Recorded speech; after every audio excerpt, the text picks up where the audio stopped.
The hour of 6:01 having arrived, I call to order this regular meeting of the Municipal Services, Facilities, and Infrastructure Committee. This meeting is being broadcast live on the City of Keene YouTube channel and channel 1302. Video is also streamed on the city's website and posted on the website by the end of the next business day, barring any technical difficulties. Copies of the printed agenda are available in the wall pockets as you enter the room. The public will be recognized to ask questions and make comments on the agenda item under discussion. After being recognized, all remarks are to be made through the chair. I will not recognize an individual a second time until everyone else has had a chance to speak. Anyone who wishes to address the committee is asked to go to one of the microphones in the room. Identify yourself by name and address prior to speaking. Our minute taker is participating remotely. Committee members, remember to turn on your microphones. And if the minute taker is unable to hear, as you heard, they will ask you to turn on your microphone and speak louder. I note for the minutes that we do have a quorum. Councilor Ellis is not with us this evening, but we have 4, so that makes a meeting. So I call to order this this meeting of the MSFI committee and declare the quorum. First item on the agenda is that we have a communication from Brittany Williams concerning cars congesting Royal Avenue during school pickup. So, good evening. If you could come forward, identify yourself, and address your communication. You can bring a friend, or sit down, wherever you're comfortable. Hi, Good evening. I'm Brittany Williams, my husband Gary Williams, and there's been a huge problem with my street, Royal Ave. I live directly, pretty much across from the back entrance to the high school, and every single day when parents pick up their kids, they park on both sides of the street so that we can't get to our house. I've had to wait one time for 20 minutes to get to my own house. I can't get out of my driveway a lot of the time because they're parked there. It's just a huge issue. A lot of my neighbors are senior citizens, and it might be like a 30-minute timeline, but anything could happen in 30 minutes, and I've almost taken off people's like side mirrors trying to squeeze between them to get out. They've almost hit my car to get out. And when at one point, when I was waiting, I asked a mom to please move her car because you can't park there. I mean, even the school sent out an email saying, please don't pick up your kids on Royal Ave. It's not part of the high school. And I get that they don't want to sit at the high school. A lot of kids don't ride the bus. That's fine. I get it. But it's not a parking lot for them to sit because they'll get there right at 3 o'clock and they'll stay there until whenever their kid walks from the high school out, which sometimes is almost 4 o'clock. But yes, to go back to what I was saying, I asked a mom to move her car, and she acknowledged my existence but didn't move her vehicle. And then when I was about to walk away, one of her kids actually hit me with her door and questioned if I lived there. And I was like, I actually do live here. I know that you don't live here, but I would like to get into my home. So it's a huge issue. Okay, so the issue is cars are on both sides of the road, Yeah.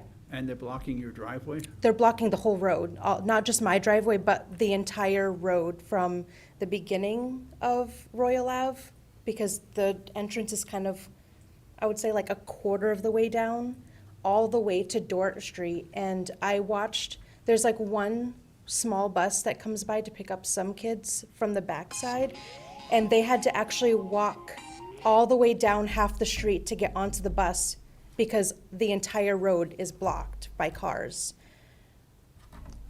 I'm sorry, that is my wife calling. And I didn't answer, now I'm in trouble. Turn it off if you know how to. Okay. She heard it was me, she heard it. Oh, she knows it's you? Good, she'll yell at you. Okay, so I hear the issue, and I'd like to hear from the police or traffic or someone on city staff who has looked into this. Do you want me to move? No. Okay. It is on. Good evening. Steve Tenney, I'm the captain with the police department. I'm here to address Mrs. Williams' concerns. I spoke to her briefly before the meeting. We do understand her concerns. There is currently 2 parking ordinances in place for essentially half of that neighborhood. One being no parking from 7 to 3 p.m. on school days. And then there's some other specific language for certain roads that encompass the nighttime hours too. Some history with that is those ordinances were made to prevent that neighborhood from becoming a parking lot. Not so much for pickup. When those ordinances were made, high school students park there, parents park there for games. In the last couple of years, we've kind of increasingly faced this phenomenon of kids not riding the school bus anymore. So this is, I think, the 3rd school I can think of that we've had this problem. And for all of them, we're still working on solutions. What further complicates this issue is the high school recently added the TNT building, which faces Royal Ave, so I'm assuming that's where the bulk of these kids are coming from. And also they changed their school times. So the current ordinance doesn't cover when school's let out at 3:30, I think it is now. So I think if I recall correctly, historically, when these ordinances first came out, there was some pushback. There was a lot of support for not becoming a parking lot, but with the amount of hours that was put into place for no parking, it restricted parking for residents also. So if they had a family function or a cookout, they couldn't park on the street either. So there is some concern that if we change and restrict the ordinance more, are we going to get the same pushback from residences? Sorry, I had a couple ideas. The other concern too is there are certain streets still in that neighborhood that aren't posted, and if we further restrict these streets, are we just going to push the problem further into the neighborhood? I don't have the answers for that until it happens, but it's certainly some concerns that we've seen happen before. So I think Ms. Williams, I don't want to speak for her, she had an idea of maybe coming up with something to permit a loading zone and allowed on one side of the street. Maybe that'll alleviate some of the congestion on both sides of the street. I don't know if that will work. That might be an engineering question, but it is certainly an idea. Might it work as no parking on one side of the street? Currently, both sides of the street are no parking from 7 to 3. And parking is different from standing. Yes, I think the ordinance covers standing and stopping. From an emergency standpoint, most of these cars are occupied, so I haven't experienced it, but I have some confidence that if we came in with lights, they would move. But it doesn't alleviate her problem for blocking her house. So I'm looking for a solution. I don't have one tonight, sir. Yes, Counselor. Thank you, Mr. Chair. Thinking back to the Gathering Waters school conversation that this committee had, by the time that it kind of got to us in its final form of discussion, we had, I think, some background and context around what conversations between the neighborhood and school officials had looked like. I wonder if, Ms. Williams, if you could kind of share a little bit about what your communication with the high school has been. I know there was the email that they had sent out, but I don't know that there is going to be a way to really solve this successfully and sustainably without some buy-in and partnership from school officials as well. Yeah, I have talked to the SRO a number of times. I've talked to the principal a couple of times, and they said that, he would go out and take a look, and that if I was having issues calling the police department, I did that a number of times. I contacted my ward councilman through email at least 3 separate occasions, which he then just forwarded to someone else. I don't even know who that is. And we were trying to figure out what was going on, and then I never got really a response. I got a response from a police officer, I'm not sure if it was you or someone else, but stating they would go out there and, try to keep an eye on it. I personally haven't seen any police people come by on foot or in any kind of vehicle, but I have contacted multiple times to see what we can do. And what the school did was send out that email, to which obviously it went off, deaf ears. But, because they're saying that you're not supposed to be picking up on Royal Ave. It's not part of the high school. So I understand that students, yes, they're going to school in the back part. And I did reach out I know it's social media, but I did kind of reach out on Facebook to kind of see why people were, and the response I got from one mother in particular was that she doesn't feel like waiting till 4 o'clock to pick up her child, because they let the buses go first in the high school, from what I understand, and then the parents' pickup is second, and she didn't want to wait. It was inconvenient. So, Mr. Chair, in the past, you mentioned Gathering Waters. We did with the city manager, we worked with them to create a different pickup plan. Unfortunately, that involved a secondary street, so I don't know if it's kind of the same problem we have right now. There is, the only other option there is the back access road that's usually locked. I don't know if the high school would be amenable to opening that just for pickup, but it may also create more of a traffic problem on Arch Street, because that traffic would have to go through Royal Ave and then exit onto Arch Street. So I'm not sure if that fixes one problem and then creates another, but it's certainly something we could maybe talk to the school district about. Is there a gate at the high school that could be closed to make it so that you can't walk to Royal Ave? I don't think there's any way you're going to restrict pedestrian traffic at all, no. Okay, yep. Thank you. As Counselor Fablis pointed out, we've had this issue before us with other schools in the city limits.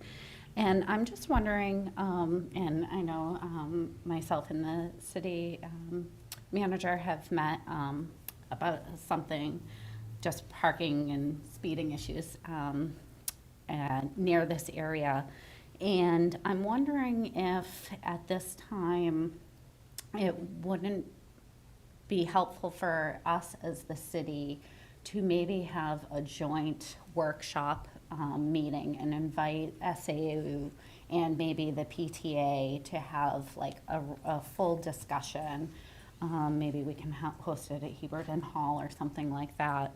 But really to discuss this, because I feel for the residents who, they're using all the correct pathways that they have at their disposal to address this issue. They're even going and trying to address it directly with parents. And when they're faced with, hostility, that's really concerning to me. And I'd like to, really address this, not in a case-by-case basis, but, on a city and systemic basis with SAU 29 and the schools in the city and the local parent councils and whatnot, and see if we can better address this and come to some understanding, because residents in the area they want to be part of the neighborhood and like living near schools, but the parents need to be respectful of the neighborhood as well. And it does become a safety issue. So I'd like to see it addressed on a more citywide basis if possible. Yeah. City Maybe manager. I can ask a follow-up question to the captain. So Gathering Waters would not be included in a meeting like this because it's a separate charter school, but do we have other issues with SAU schools in terms of neighborhood conflicts that you're aware of? I believe at the beginning of the year, I'd have to check notes, but I think there was a little issue in front of Franklin School, just the pickup line working its way down the road and sometimes in the traffic. Okay. I think at Franklin, there was an issue where cars were blocking a driveway.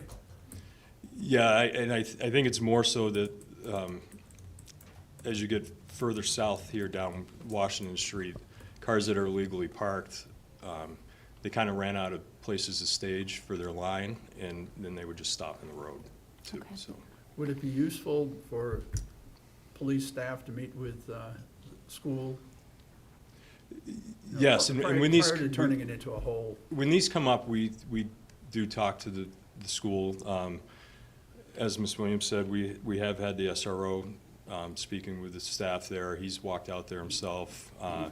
Our day shift supervisor has followed up with some of the cars that we could identify the plate numbers and stuff from pictures she's provided, and followed up with those drivers. So we have tried to take some other steps too to quell the situation. yeah, Counselor. Yeah, thank you. And I'd like to better understand, like, I have a question of like just why the phenomena of why so many parents want to do, pickup versus alternative options. You know, why is that the primary mode of transportation? And is that a larger problem or issue that we can address in some other way? And, are there policies in place that maybe from SAU 29, for example, or any of the school districts, I don't want to single out SAU 29, but any of the school policies that would maybe make it more walker-friendly versus making it less of an option for school pickup and parental pickup. So again, I just think having this discussion with all parties present would be helpful for me to better understand the issue. It sounds like a good idea. I don't think that we are going to change the habits of parents picking up their kids. The problem is that the pickup process at the high school is long, and it's very difficult, and you're going to try to find some way around it. I would hope that city staff could meet with the high school staff before we turn this into a whole public hearing, and, Well, why are we picking up high school students? well, they don't walk, so that's life. They can. Yes, Counselor. Thank Who you. walks? What? Yes, who The counselor walks. who walks. Yes, I walk. We do. Pedestrian. One question I have is just about what direction parents are getting from the school. So typically, I think we expect entities to manage the traffic that their organization or business creates. We expect them to manage the parking and the traffic. And that's why we have guidelines around that. So I would expect that the parents are being given a specific direction about when you drop off your student, this is how you do it. This is the time that you are allowed to arrive. This is the path that you are taking. And that doesn't really feel like a city, don't get me wrong, that feels like the direction should be coming from the school, and the city should be holding them accountable for providing that direction. Okay.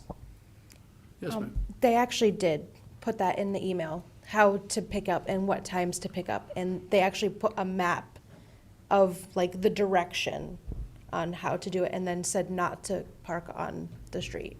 So there was writing and visual. Yep.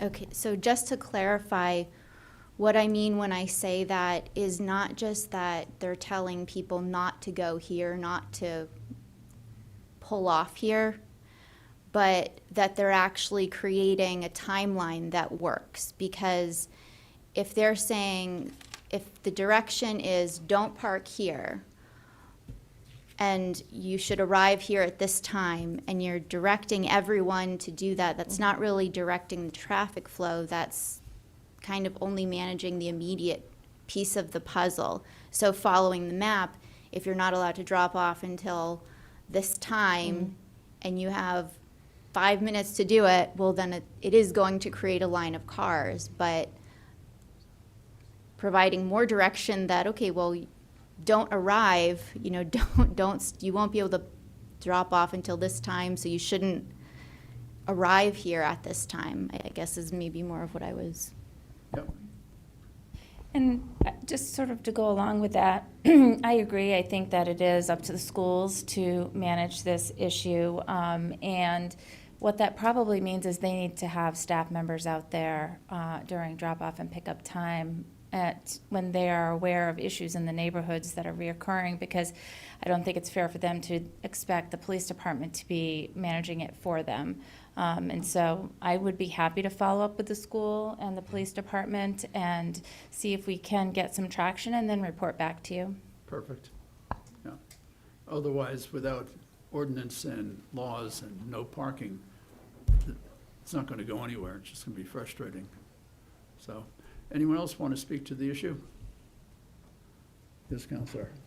I move to recommend that the communication concerns relating to cars congesting Royal Avenue during school pickup be placed on more time to allow for city staff to initiate discussions with the school district staff. Second.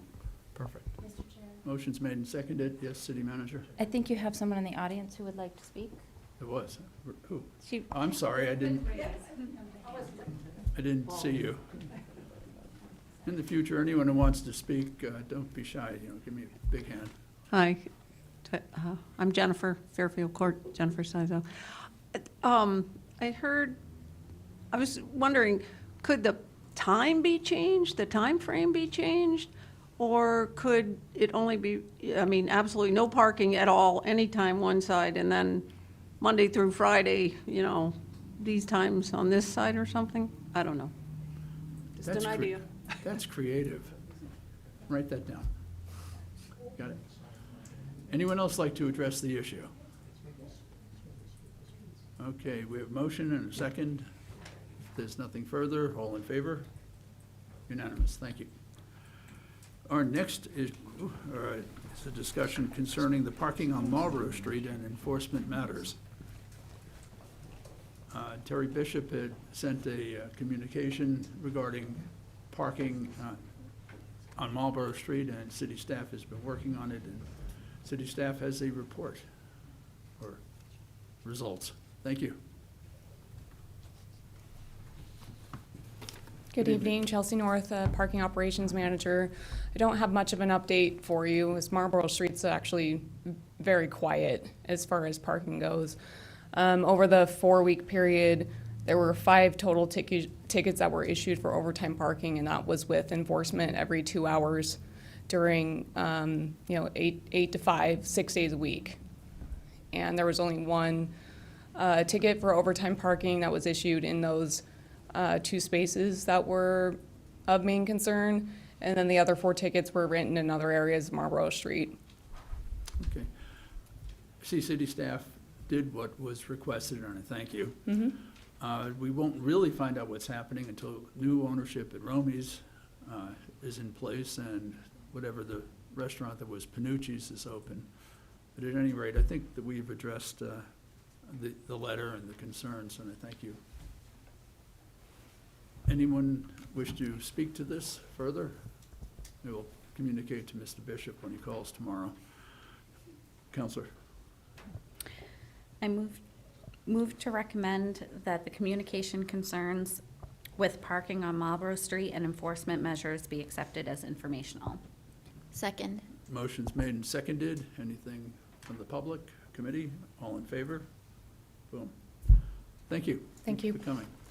Before we go on to the next issue, I do want to recognize that we have some notable guests, a Boy Scout troop, and if someone could identify where you're from and whatnot. Sure, I'll do it. You need me to step up there? or Please, here? yes.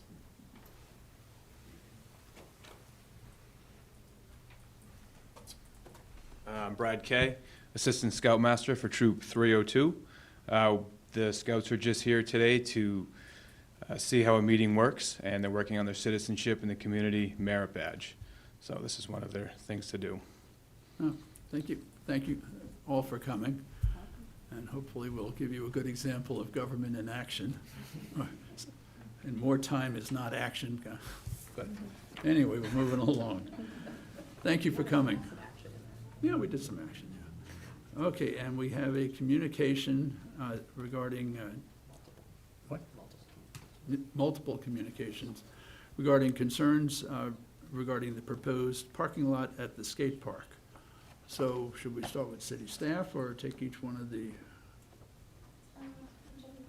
Okay. All right, well, okay. Okay, so we have communications from Rob and Sandy Ham, Barbara Frank Richter, Vicki Morton, and Tom Dustin. They're part of the record. If any of you would like to come forward and speak to your letters. And what? It may be good for us to start first. You could start first then. That's what I just asked. So, from city staff. Yes. Thank you, Mr. Chairman. Andy Bohannon, Deputy City Manager. And our Parks and Recreation Director tonight is we're going to kind of do a bit of a tag team because this project has been, the baton gets passed back and forth. So before you tonight is a discussion related to the parking lot at the skate park. So I just want to go back in time just a little bit and build chronologically how we got to where we are today. And I think you may it's going to help in the understanding. So when we first originally proposed this particular project for the park, we had a conceptual design created for the project so that it could be moved forward and awarded through the LWCF. LWCF is a highly competitive grant. They really focus on access to whatever amenity you are building. So if there wasn't access before, they want to see access and to that particular amenity that you're building. And so the boxes were all checked. We had a parking lot, we had a skate park, we had some bioretention area and some green space in that particular project. And then we also had, at the same time, this was a little bit of a complicated project because we had the demolition of the findings building. We had originally acquired a grant to utilize for that demolition. The funding fell short through the bid process. So I then reached out to the LWCF supervisor at the state and asked the question, can we use funding through this grant for the demolition? It wasn't part of the original proposal. He said, yes, we can do an addendum in which we submitted. They, National Park Service approved, and so we were able to use what we were going to use for the parking lot to use for the demolition of the building. So we get the demo completed, and with that, there's some information that we get from DES when we're doing the water, soil, the soil testing and the water. So after receiving that report, they came back and said, we want to have some more water samples taken, and we feel that there's some contaminants because the parking lot in the findings area was removed. So once that was studied, we got information back. We worked with Terracon Consultants, and they found that there are contaminants, and what we needed to do was encapsulate this area back to what it was when there was a parking lot there. But we didn't have to create such a large parking lot. We could do a very small parking lot just in that particular contaminated area. So that would satisfy the DES, that would satisfy LWCF. And so when I talked to LWCF after last Thursday's council meeting, I just said, this is what's about to happen. Where are we with, the status? We have all of our paperwork is in to the state related to our next steps going forward to the National Park Service for this particular project. And I said, if the council decided to pull the parking lot from this project, what happens? Can we like repurpose this? What if we don't encapsulate it? He said, it's simple, you're taking the access away to the skate park, and as part of the original project, we would pull your funding, so you wouldn't receive the grant. You would have to submit for a grant in the future. It would not be scored the same way because you're no longer have access to the skate park of which you originally intended, and so therefore, it's very unlikely that you would receive any additional money for the skate park project, or Russell Park 2, which the technical name is for the LWCF grant. So that's kind of where we stood. So it is our understanding that if we remove the parking lot from this site, we then lose the $75,000 that was contingent upon that development. So with that, we've received several letters requesting. I did reach out to Barbara Richter after our Monday conversation, Chair, and just wanted to touch base related to her letter, because her letter was the basis for all the other letters.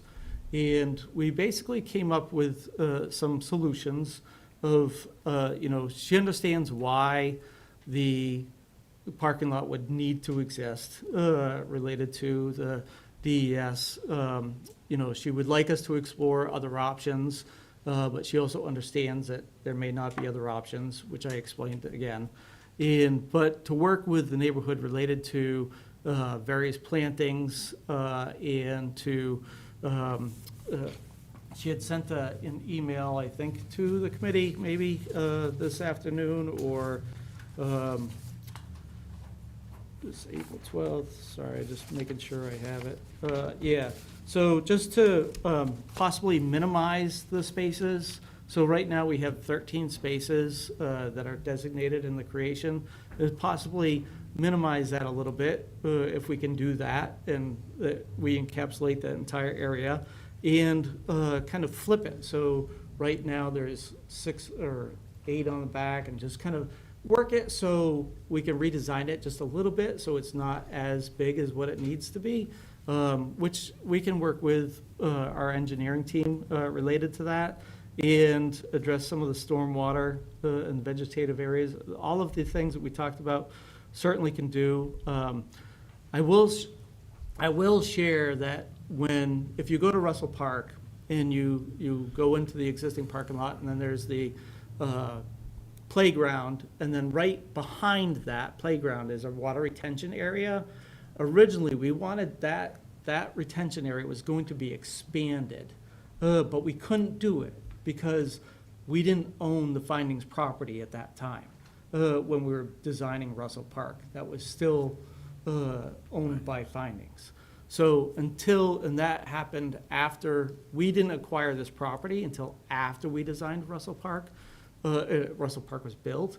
So otherwise, we probably would have been able to help that wetland area a little bit further into that area. But there, as Barbara Richter kind of mentioned, there is potential funding out there that we might be able to work with to find a solution to help mitigate some of that wetland area.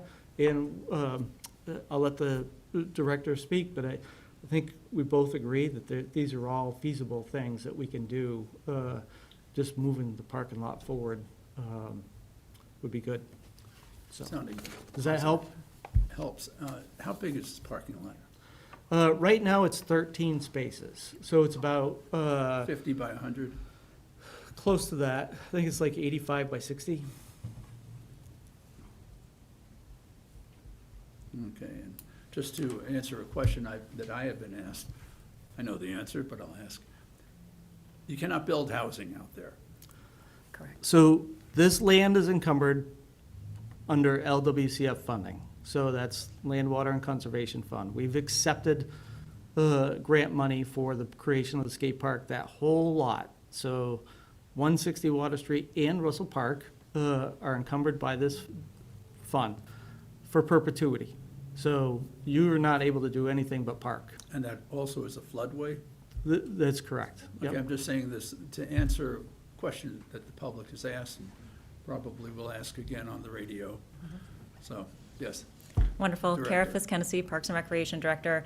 With the idea for moving the parking lot, we do open ourselves to a lot of different opportunity, and we are currently, our staff is currently in the infancy stages of planning a large-scale pollinator garden in that space so that we would be able to attract more of our pollinator-friendly insects and habitat.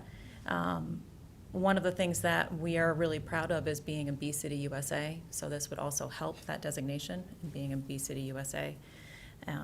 We plan to reach out to the Cheshire County Conservation District, the East Keene Neighborhood Group, the Conservation Commission, and local master gardeners as this planning process progresses. We are also continuing to accept donations through our Branch Out for Parks Tree Donation Fund. I know that there are people in the audience today that have already donated to that fund, and we're really excited to continue those donations so that we can do some thoughtful planting in the places that are earmarked with each donation that comes in. And I know that another conversation and question has been the community gardens. So at this time, the community gardens that we have just opened, redeveloped at the Monadnock View Cemetery, are going to be the community gardens that we can successfully maintain and offer to the city of Keene. So this would not be an ideal place for even raised beds because we do not have the infrastructure in place to support raised bed gardening, even raised bed gardening in this space. We do have ample opportunity for people to garden at Monadnock View. We have about 1/3 capacity right now with the people that have reserved garden spaces for this growing season. And we really want to reiterate that efficient use of city resources is really essential as we move forward in anything that we continue to build or we continue to design. If the transportation from one side of Keene to the other side of Keene is the biggest hurdle that we're looking at in terms of community gardens, we would love to explore different transportation opportunities with what the city has available, which could look like coordinated rides, community partnerships, other mobility supports, including the City Express. Sounds like you are being responsive to concerns. Anything from members of the public, any of the letter writers, before I go to counselors?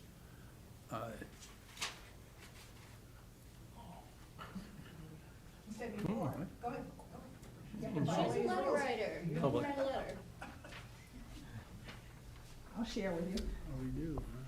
Vicki Morton, 275 Water Street.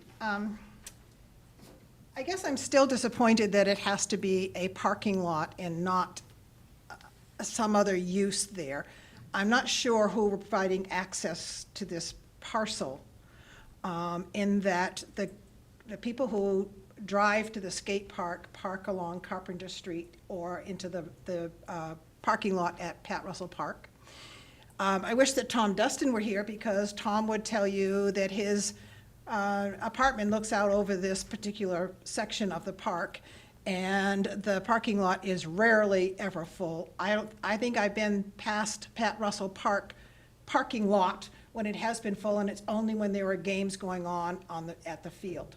So I'm not sure. I mean, I understand why we have to do it, but why doesn't mean it's the best answer or the best solution to this.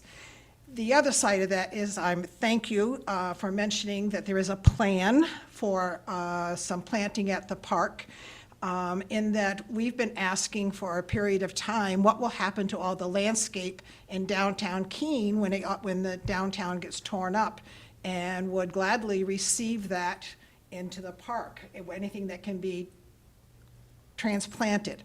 We never get an answer to that, and our East Side group has yet to see what a real planting plan looks like for the park itself.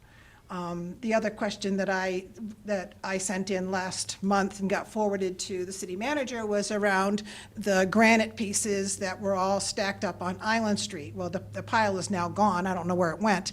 But the suggestion was that we use some of those granite pieces to create some architectural or visual enhancements to the walkway along the park. And then my very last point. The East Side Neighborhood Group has gotten together about 4 years ago because we were unhappy.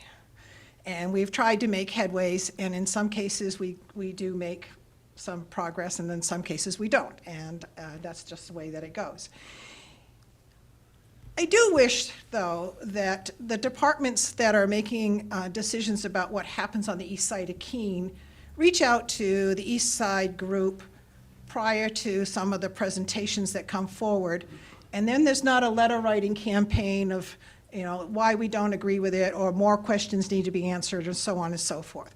So, I am speaking on behalf of the east side group, that we would welcome conversations with Parks and Recs, Public Works, community development, and I'd rather work hand in hand than to have a letter writing campaign and ask questions or state why this is not a good idea or why we don't think it's a good idea. It's probably still a good idea, but we don't like it.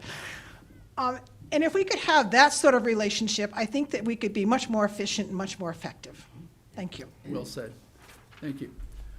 Before I recognize Counselor Haas, I make note that we unfortunately have a quorum in the room. So, Counselor Filio, would you like to go get a drink of water for a few moments? I plan to speak afterwards. In other words, one counselor step out, please.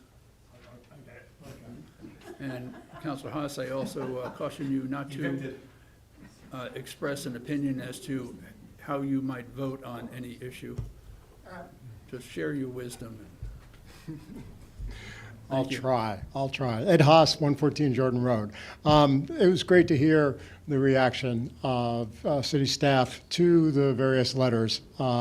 Unfortunately, a lot of us here in the room, maybe just myself, was not privy to the response to Barbara Richter's letter this afternoon. I'm not going to say that if she's satisfied, I'm sure everybody is satisfied, but the idea of having an alternate plan going forward and communications, I heard you mentioned involving master gardeners from the neighborhood. There's a lot of people that are very interested in it. So I think you have a great plan for going forward. The initial reaction was, can't we cap differently, or can't we put something different on top of whatever cap there is? So it kind of simplifies down to that. I heard the reasoning behind where we are was a matter of timing with property acquisition and a matter of when the grants came through and when we could get the money. That's all fine. I think people are looking for those two questions to be answered. Can we cap differently, and can we put something different on top? So thank you. So if there's going to be community meetings of some sort, your involvement of the neighborhoods, they'll be there. They'll be there. So thanks for doing that. Thank you. And tell Counselor Filio to come back. Thanks. Yes, please.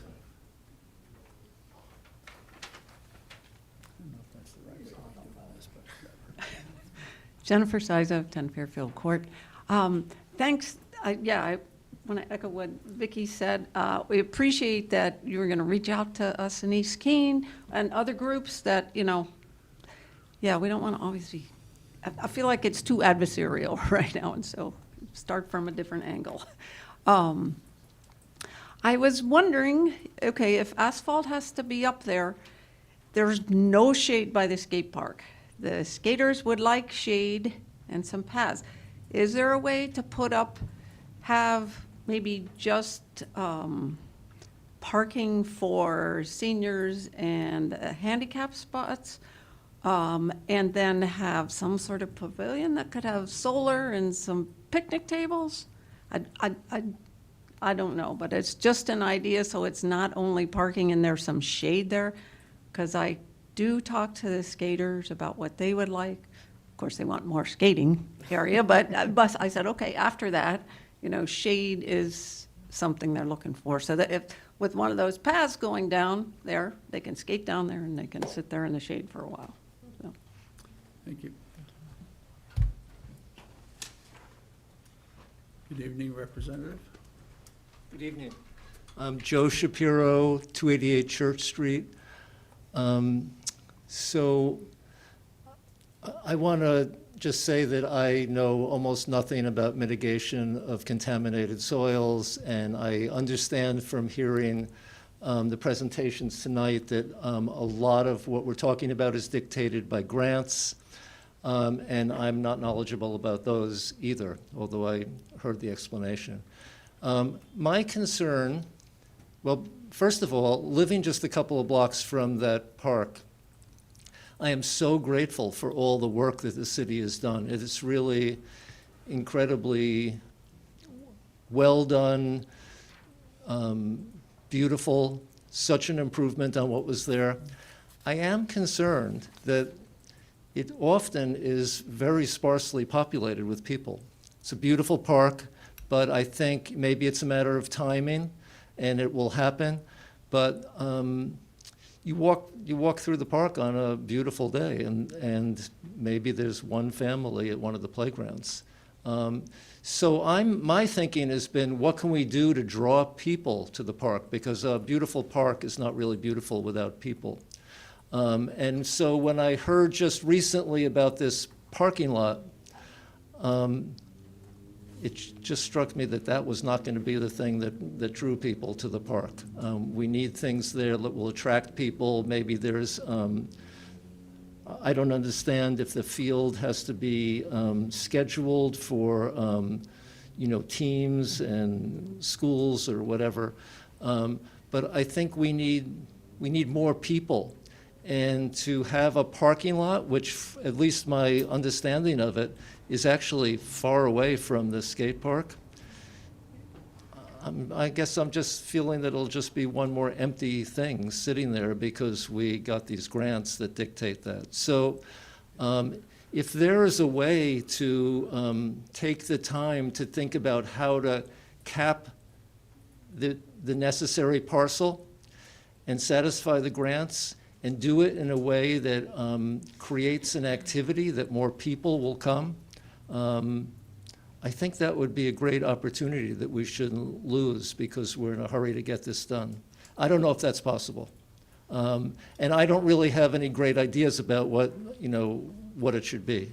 I mean, I know the pickleball courts on the other side of town are incredibly crowded and there's a lot of overflow, but I'm not really making a suggestion of what it should be, but I will hope that instead of parking that's unnecessary, it will be something that draws people to beautiful Pat Russell Park. Thank you. Thank you. Anyone else? Yes, please.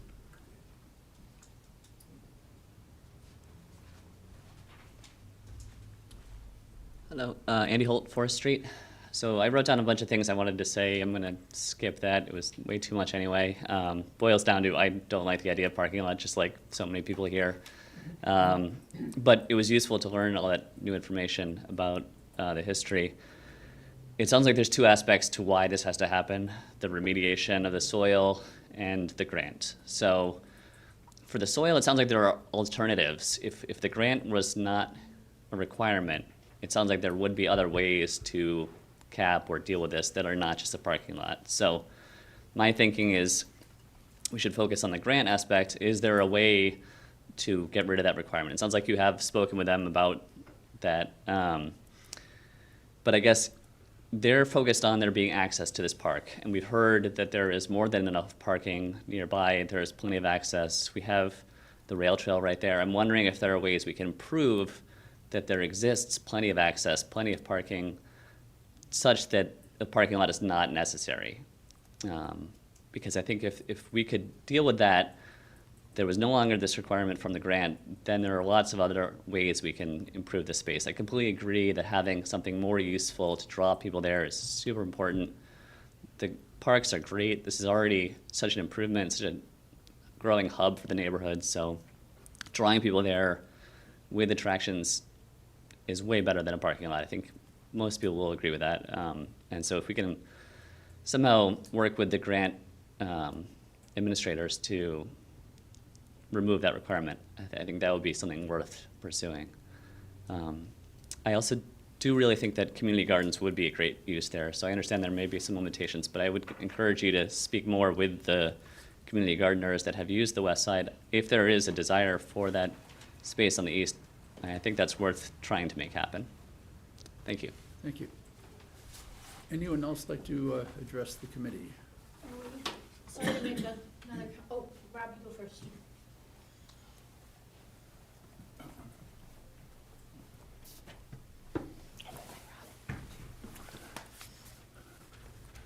Excuse me, I catch my breath. I'm just a little late from work. Robert Hom, 89 Valley Street. Good evening. I have some concerns about the notion of simply capping an existing issue and leaving it for future generations. I'd love to see if there were any other proposals entertained for dealing with the issue of that contamination. So I think you've seen my letter. I stand by the letter and the letters that those in my neighborhood have submitted. So that's, I guess, where I am at this point. I think it would be just a shame to just let it be. I don't think we need the parking particularly. So I would love to see more consultation with the neighborhood to see just what might work best. That's it. Thanks very much. Thank you. Good to see you. Randy?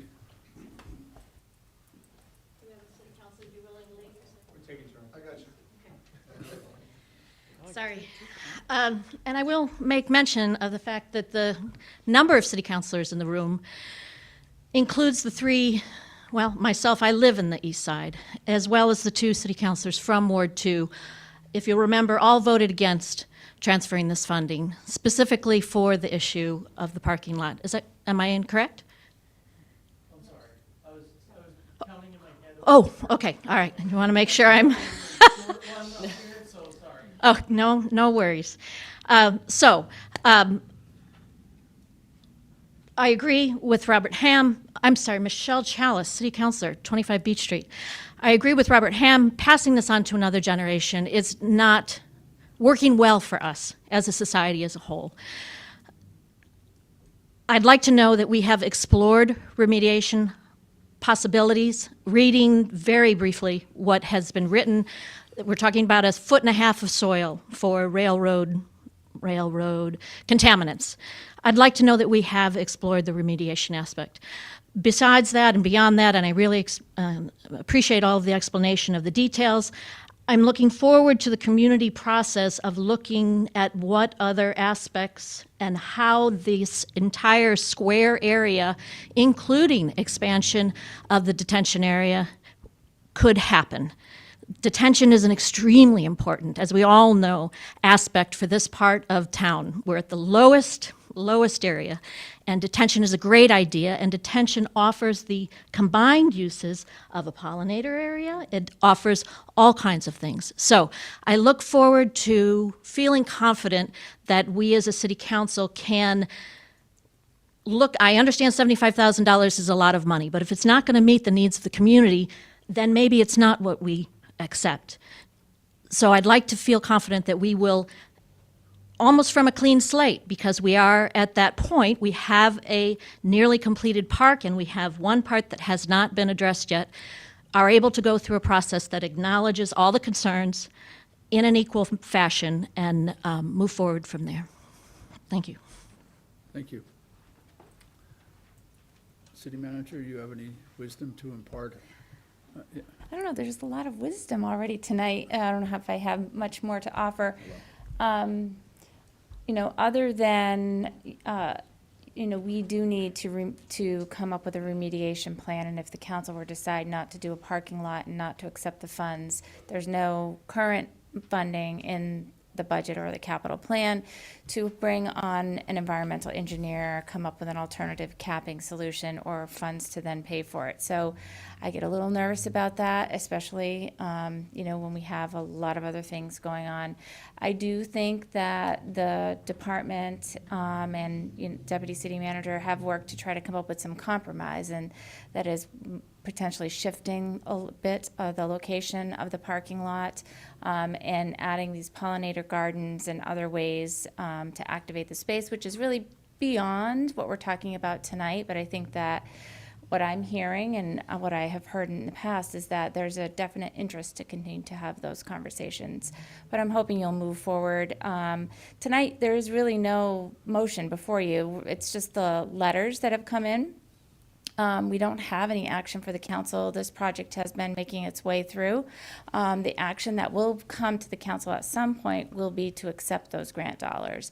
And that would be the time, if you decided not to accept those grant dollars, that would put an end to this phase of the project. And we would have to come back and talk about how do we fund a different way to remediate the contamination on site. I think city staff has heard all the concerns, and although revising and trying, as Councilor Chalice was suggesting, I would take a wild guess that the consultant alone will cost over $100,000. It always just seems to be that way. So if this could be done with attractive landscaping and some of the other features that have been discussed, I think it'll turn out well. Hearing that it's only 85 by 60, I feel a lot better. This is not a sprawling Walmart-type parking lot going on. You see that giant area, and I thought, wow, really? We're going to pave that whole thing? No. This is 14 spaces or something like that. Yes?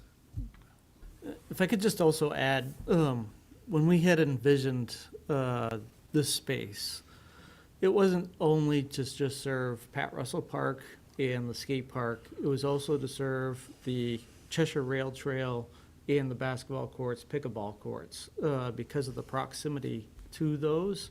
And we can, as we build out it essentially almost works as a trailhead for the Cheshire Rail Trail. You have, a little bit of parking down on Eastern Ave as we go forward with the Transportation Heritage Trail and really develop that. This location definitely serves as that trailhead amenity for our trail system, which we know through UNH Cooperative Extension, that downtown study and the mountain bike study, can bring in over $1 million into our community just from folks visiting with their bicycles. And so adding another trailhead as another component to this particular use is certainly worthy of the traffic that it may generate. So just wanted to also keep that in mind. Okay. Anyone else want to address the committee? Committee, you have any thoughts? Or are you just ready for a motion? No, I actually have a lot of questions. Oh, go ahead, start asking. Okay, so do you have, first of all, is there a map that I can see? Because in terms of the actual area we're talking about, I have a rough sense, but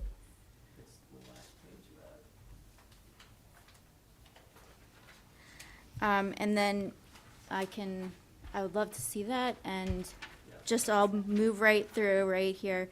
In terms of access and the grant we're talking about, I'm curious if it needs to be specifically vehicles, or if it could be providing access in, say, bikes. Do you need to be able to drive there, or are bikes a sufficient mode of transportation? Thank you. One other thing I have concerns about, and I guess I'm curious, in terms of how people are already accessing the park, have we considered what adding a driveway there will mean? And what I mean by that is that if a lot of people are currently getting to the park by skateboard, say, creating a driveway that they would have to drive through and that would intersect is going to create a potential point of collision, where two types of we're gonna have then like skaters, bikers, walkers, and now vehicles driving across that to access the driveway. And I'm just wondering if we've thought about that, how that's going to impact in terms of safety and anything in terms of traffic mitigation.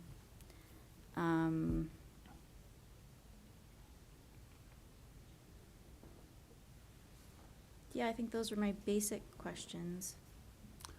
Yes, Director.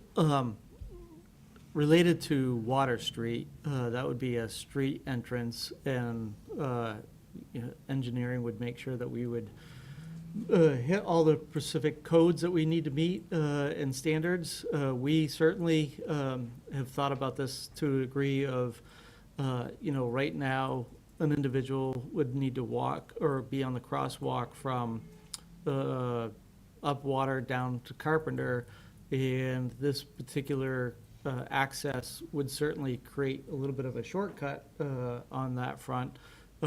So we would need to create something related to pedestrians. I want to also just keep in mind that what you see in front of you, or what we propose to you, is conceptual. So it's not like defined as, hey, this is a bid document. This is, we needed to see a parking lot that fit over that area and put it in for the grant application. And so that we still have time to define this, is what I'm trying to say. So we can definitely provide access to the pedestrian side of things. Yes. I don't think we're talking about, I don't know that we're talking about the same thing. Right now, we would be causing a break in the sidewalk for the driveway. Is that correct? We're creating a driveway. Correct. And that's the concern that because it's not that pedestrians needed access to the parking lot. It's that they're going to be crossing that along with the people getting to the skate park on their skates, which is how we've heard that most people access the park. And the concern with that is just that when we went through the roadway safety action plan, one of the major sort of sources for accidents was where you have two modes of transportation intersecting, multiple modes, so where paths cross. And where that driveway is, we are creating, we're gonna have 3 modes of transportation coming together there. Yes, I understand what you're saying. This will be another driveway access along Water Street. Right across the street is a similar one. Right across the bridge is Whitney Brothers, and then the rail trail, and then the parking lot for 100 Nights in the basketball courts. So I think the proper signage along a sidewalk along Water Street is, we meet that with all of our standard, city standards on any driveway access that would come through. And, we do have our city engineer here tonight, but I don't want to put him on the spot, but I definitely feel like whatever we create, as we did with Russell Park, we would have all of those safety measures put in place. And as you said previously, this is just a concept. You're going to design something. It's going to show landscaping, it's going to show lighting and all the rest. So the Yes. concerns will be addressed, and if not, there will be a time to vote. One more quick thing in terms of the access. You mentioned the access to Pat Russell Park, and right now there is access for vehicles, but there isn't a safe way for pedestrians to access that. So I kind of feel like it ends up feeling we're cutting off a lot of the pedestrian access points. And I'm just mentioning that. Okay. Oh, Counselor Haas, that means Counselor Filio, goodbye. Hey, I didn't make this rule. Okay, Ed Haas, 114 Jordan Road. Just to clarify, you have no motion to act on tonight or any recommendation for it. What I have heard is that city staff will create some kind of advisory consulting team to work with the local residents and local master gardeners and come up with this final design that you were just talking about. If that's the conclusion of what we are having tonight, I think that's a good conclusion, and we look forward to having that happen. Thank you. Thank you. Said the same thing I did, but much more eloquently. Thank you. Yes, sir. Pete Moran, Myrtle Street. Couple points.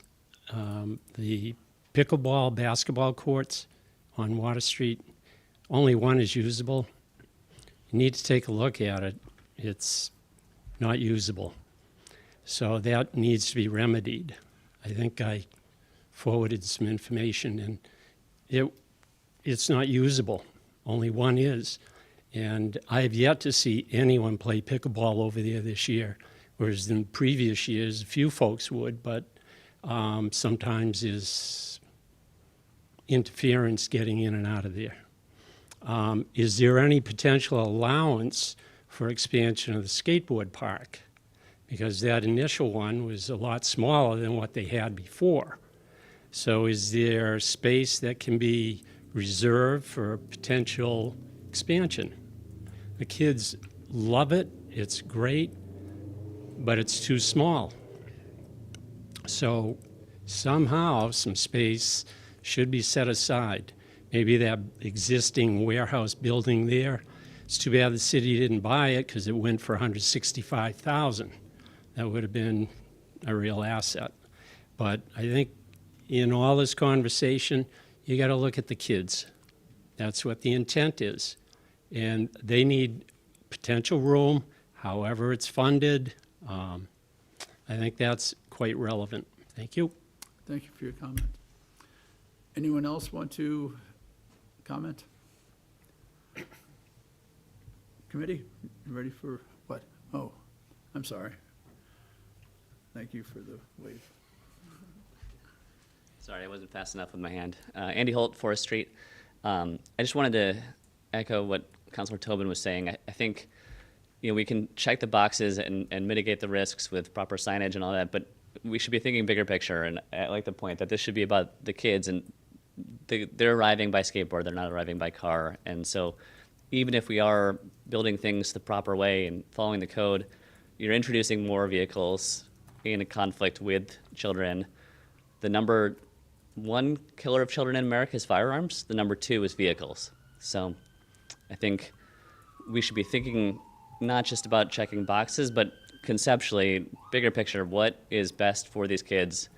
And a parking lot adds conflict, adds threat. So that should be kept in mind as well for another reason not to have this. And just on the trail access point, trailheads should be on the outskirts of the city to allow people to come in. Drawing vehicles in to park inside the city and then bike out is kind of the opposite of what we want. So there is trail access on, I believe, Eastern Avenue at the other side of the rail trail. That's a great spot because people can park there and then bike into downtown. Parking by the rail trail downtown and going out is not as productive. So just wanted to point that out. Okay, thank you. Again, anyone else have anything to say? Counselor, motion. Move to recommend that the communications, concerns, and recommendations regarding the proposed parking lot at the skate park be accepted as informational. Second. Motion's made and seconded. Anything from the public? Committee? All in favor? Unanimous. Thank you. Did Council Filio leave? He went away? Oh. He's sleeping. Okay.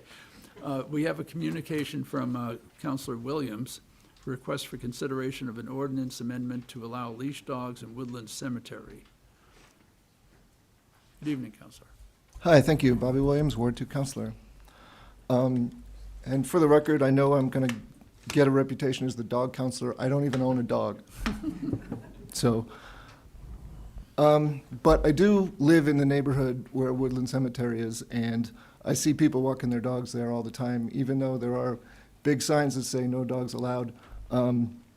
Dogs are banned in the park, but it's a ban that is very much observed in the breach.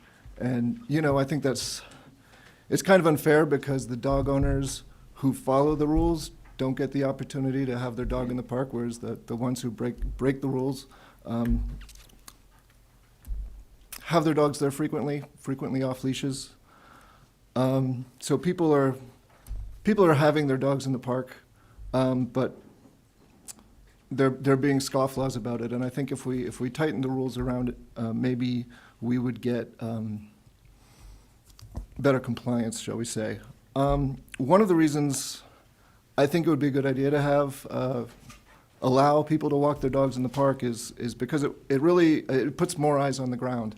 And you know, I live in that neighborhood, and I hear concerns from the neighbors about the safety of Woodland Cemetery.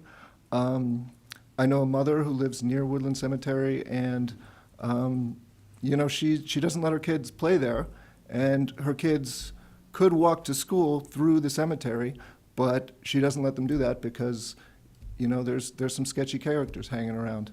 You know, there's specific grave sites you could go to and, you know, maybe score something. There are, you know, I frequently find beer bottles and similar things. There's a lot of shady behavior in the park, and I think if we had more foot traffic, which is what I think dog walking would create, I think that would provide a deterrent, shall we say. So I proposed this, and then I did get a nice phone call from Andy Bohannon here. We had a good conversation, and he raised some concerns. He raised some very valid concerns. You know, how are people who have loved ones buried in the park, in the cemetery, going to feel if, you know, dogs are there doing their business? And, you know, if there's dogs in there, well, there already are dogs in there, but it is a problem. It is something that I think we should look at, and we should try to mitigate the problem.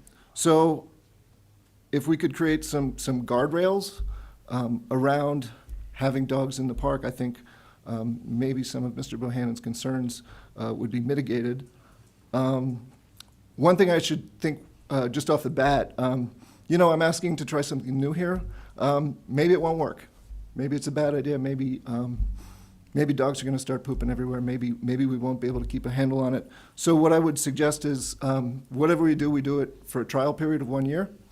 And if it seems like it's not successful after that, then we don't have to renew it. So that's one thing, so that we try it. If it works, we can renew it. That's great. If it doesn't, you know, we tried, and we can go back to the way it was. The other thing, you know, I think it's important to say, you know, dogs are allowed in the park, but they have to be on leashes. There is currently a problem with unleashed dogs in the park. And I feel like, you know, if you're already breaking the rules by having your dog in the park, you might as well unleash your dog in the park. But I suspect if, you know, it becomes the expectation and the signage and, you know, potentially, you know, fine $50, $100 for unleashed dogs in the park, we could set the behavior standard that dogs in the park are on leashes, they're not running around free. Finally, you know, we should set expectations for where dogs are allowed to relieve themselves in the park. We don't want them pooping on graves. We want them staying on the paths. But I think there's a few places in the cemetery where you could have places away from graves where you could set up, you know, one of those bags and trash cans that we've been seeing pop up around in a few places in Keene recently. You know, doggy bags. You're expected to pick it up. You're expected to put it in the waste container, and then that can be taken away. And that would, you know, I'm not going to say it's going to solve the entire problem. There's still going to be some people, and I don't say dogs breaking the rules. I say people breaking the rules, because it's the people who are responsible for their dog's behavior. But if we can train those people, you know, this is the part of the cemetery you take your dog to relieve himself, and then you bag it up and you throw it away. Set those expectations. You know, I think we can deal with some of the dog poop problem.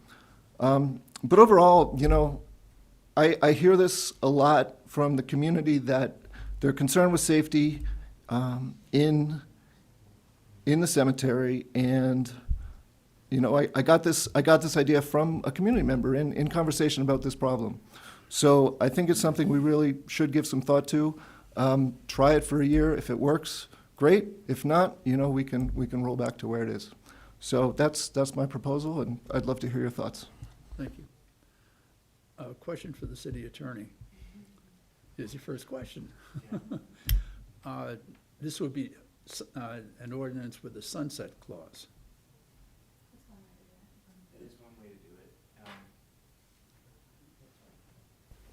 That is one way to do it. Thank you for considering that, Mr. Chair. An ordinance with a sunset clause would be one option. Other options might include looking at just enforcement policies rather than an ordinance. It's something that I can get into with the city attorney over the next week. Okay, I don't know that we have any sunset ordinances, but Yeah, if I can just add, we were thinking about the same sort of question of how to accomplish a trial period for a year. And if you remember, and it's hard to think back to COVID, but we did have a mask ordinance that kept sunsetting, and you kept renewing it. So it provided an opportunity for you to come back and take a look at the situation and whether or not you could let it sunset or you wanted to renew it or extend it longer. So potentially that's one way to accomplish this. I think it would be amazingly confusing for the public, though. But it's a creative idea, Bobby. Yeah. Thank you, Mr. Chairman. I have some overall thoughts about this that I want to share at some point. Just to kind of, put out where my starting point is on this. But my question for Councilor Williams is the intent of it just being Woodland Cemetery so that it can be a trial period? Or is there something specific about this cemetery beyond just or is it the safety concerns that you've heard? I have some thoughts about doing it just in one cemetery versus in all the cemeteries. My view is probably every cemetery, every neighborhood is a different situation. And so what I would want to do is just do it in this cemetery rather than, if you do it citywide, you bring in a lot more scope, some of which was never intended. And maybe it is appropriate for each of those cemeteries to do the same thing. And perhaps they can look at the experience of Woodland Cemetery when they do it.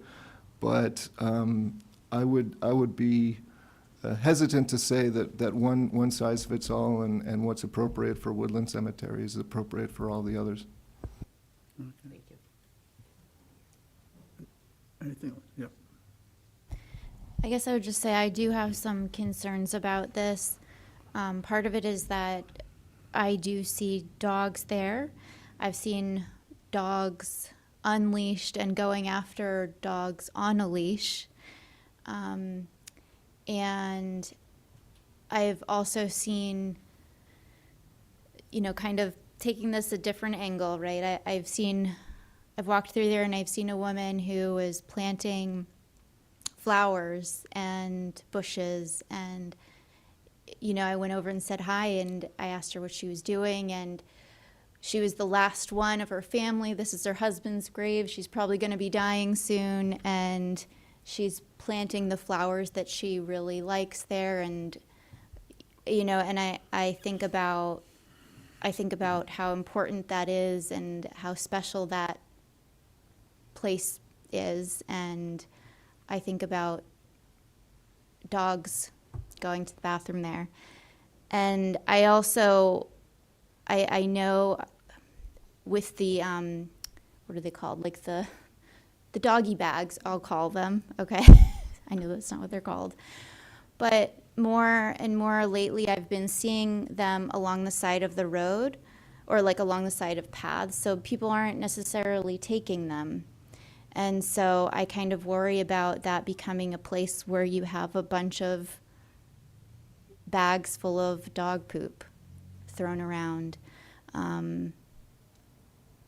Yeah, so those are just some of my concerns. Okay. Okay. Now? Later. Okay. We're going to go to the public anyway, but yes. Well, I appreciate that. I mean, I think I want to echo Councilor Tobin's concerns and say that for me, the issue is less about dogs and dog behavior and owners and what they are or aren't doing around cleaning up. And I mean, I will be honest that I think it's great that there are green spaces for children to play outside. I reacted a little bit tensely to this idea that we want more children playing in the cemeteries. There are very few places that I can think of as being more sacred than these spaces.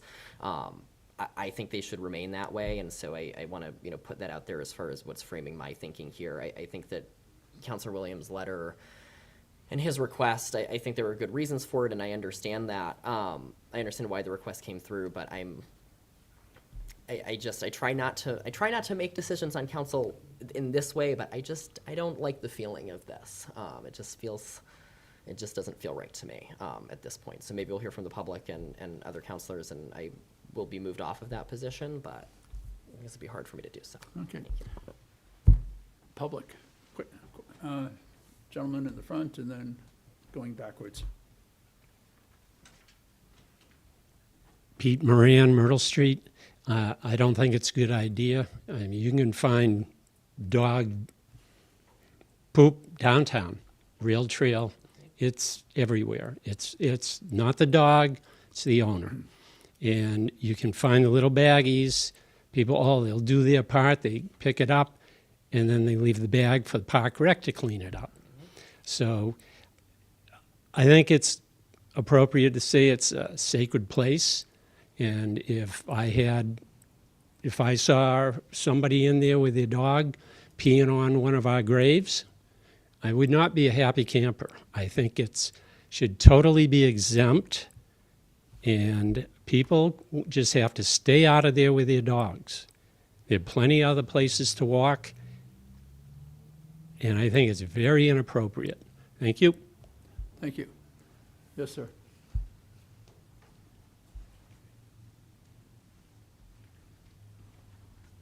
Hi, Christopher Barry, Page Street. I live right, I'm pretty much right on Green Lawn and Woodland. I think of them as one.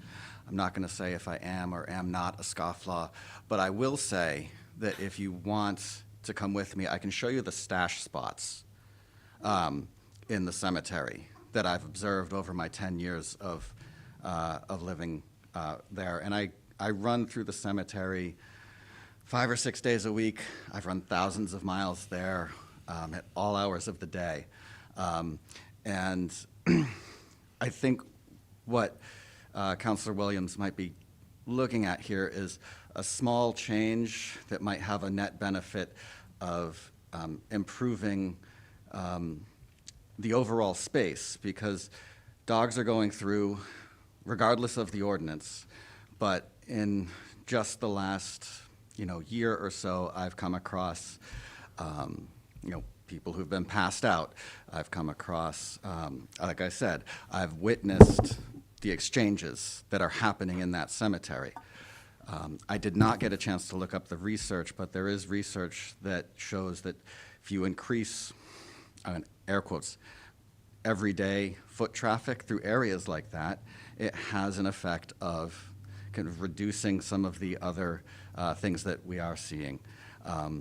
For me, it's like in my backyard. Like, this is what's happening in my backyard. And, I look at it as this is potentially a community response that we could try, increasing foot traffic to try to make it more of a safe community space in a much broader way of thinking.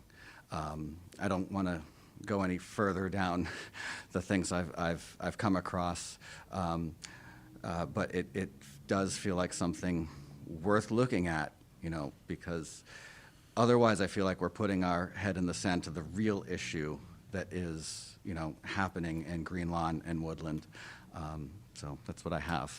Thank you. Thank you, sir. And then back row.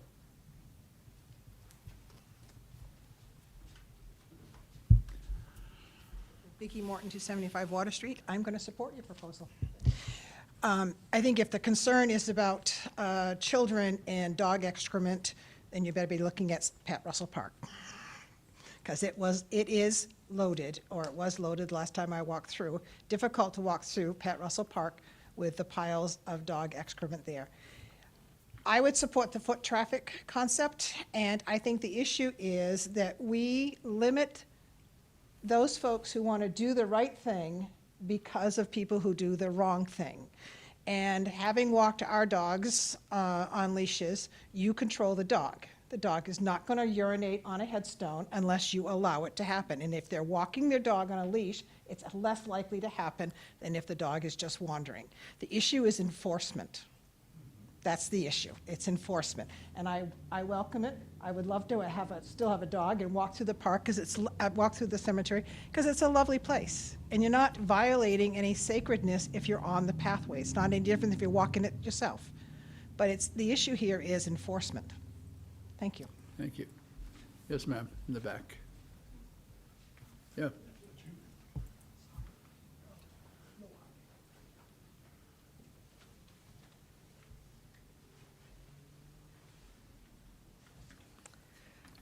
So this has been a really interesting discussion. Name and address, please.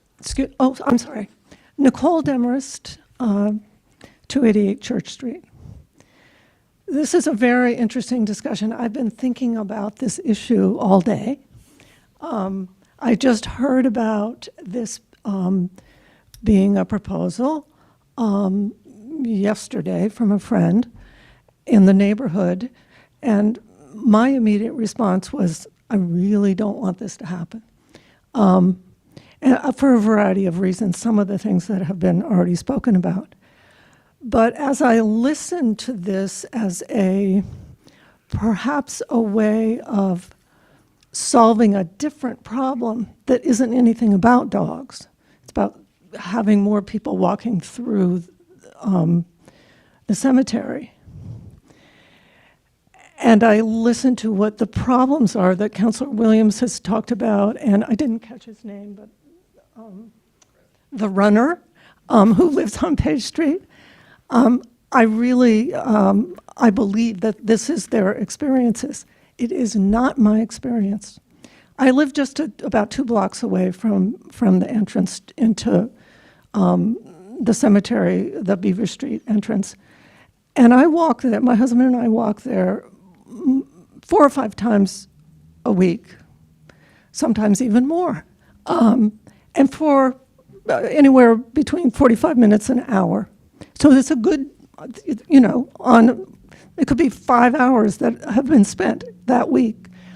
My experience is that it is a peaceful, lovely place. Perhaps I'm not there at the times that other people are walking through and seeing all kinds of problems. I think it would be a really negative to have more dogs in the park and more dogs off leash, because no matter what, enforcement is the issue. And a neighbor that I spoke with said to me, well, in his experience, when people come off of the sidewalk and into a space that we all perceive as nature, that it seems reasonable to let the dog off the leash. And so many people, despite the fact that, the requirement is to have a leash dog, will unleash them. And then when you have unleashed dogs, obviously we've talked about already a variety of problems. But my experience is one of that it's a fantastic place. It's beautiful, it's peaceful. But there are people who are very concerned about this idea of dogs. And one person who uses the park a good deal, not the park, the cemetery a good deal, and walks through, it's somewhat of, she's a strong person, but she's older and fragile.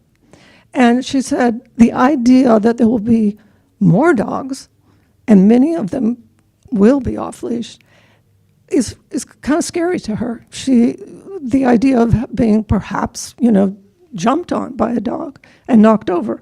So there's a whole slew of issues, as well as the issue of that this is really what I think maybe maybe this counselor had said that it was a sacred space, and I agree with that. Thank you. Okay, thank you. Actually, I do have one question. What was the point of not allowing dogs when that happened years ago? When the signs were posted at the entries? Why was that? Do we know? Where did this first come from? Yeah. Long before me. As long as I can remember, there's been no dogs allowed in cemeteries. Okay, thank you. Okay, thank you. In the back row.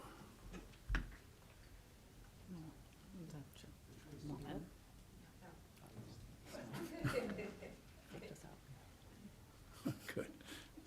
This is a fake. Good evening. Patrice Aguda Brown, and 23 North Lincoln. I also frequent the cemetery, which I do consider a sacred space. I do not like the idea of dogs, more dogs there.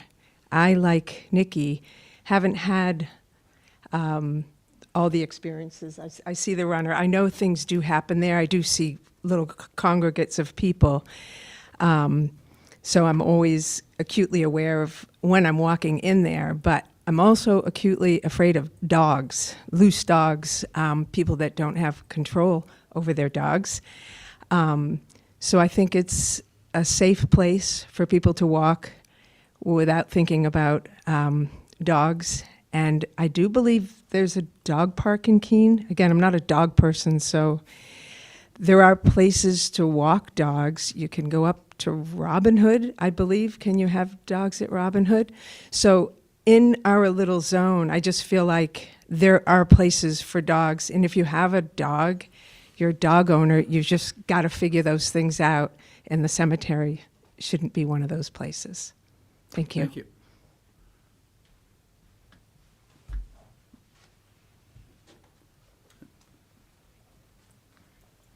Robert Hom, 89 Valley Street. I want to second many of the points that have already been made. My experience with, I'm a dog lover, but I'll say I love dogs. No problem with that. First place, though, I want to reiterate that from my perspective as a person who has conducted committal services in the cemetery frequently, that the notion of having free-range dogs would be problematic for me. And enforcement is a really key issue. As a former frequent hiker of Monadnock, there are signs all over Monadnock says, keep your dogs leashed. The dogs are never leashed. They're always off trail. You get out in nature and off they go. And it's chasing little critters and so forth. But the notion of loose dogs and excrement in the park is an issue of enforcement. And so the cemetery, I don't think, is the place for loose dogs. So please consider that one, the debate as one that really is about enforcement and about a quasi-sacred space where people have lots of memories. So thank you. Thank you.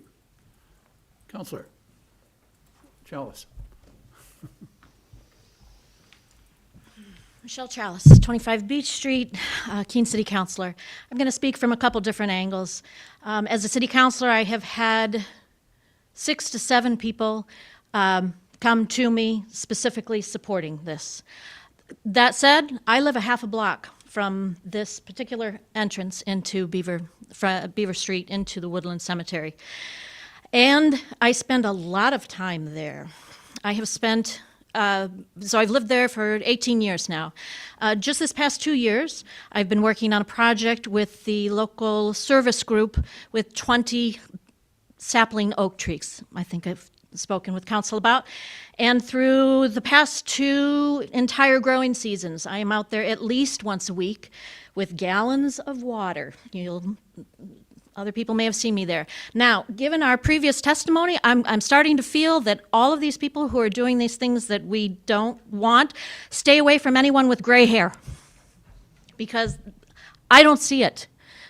And I've got eyes, and I've got lots of red flags that go off. So just as another person here, I don't see loose dogs. I'm spending a lot of time in there. I can completely acknowledge that people are seeing what they are seeing, but I want to make sure we balance the type and the amount of instances that these things are happening. So, as a city councilor, I've been contacted with support specifically on the notion of, I'm going to turn this a little bit on its ears, for the children. Sometimes I wish we could know what these people who have been interned there would like to have going on around them. I have, as a mother, gone out there with other mothers and sat on a vacant area at the top sunny spot with our children while they picked tiny little wild strawberries on a picnic lunch. That was a very valuable experience. And as mothers, we were certainly making our children aware of the need to be sensitive to that space. My daughter learned to ride her bike along those roadways. Whether we like it or not, it is a cemetery. Whoever kept referring it to as a park, it's not a park, it is a cemetery.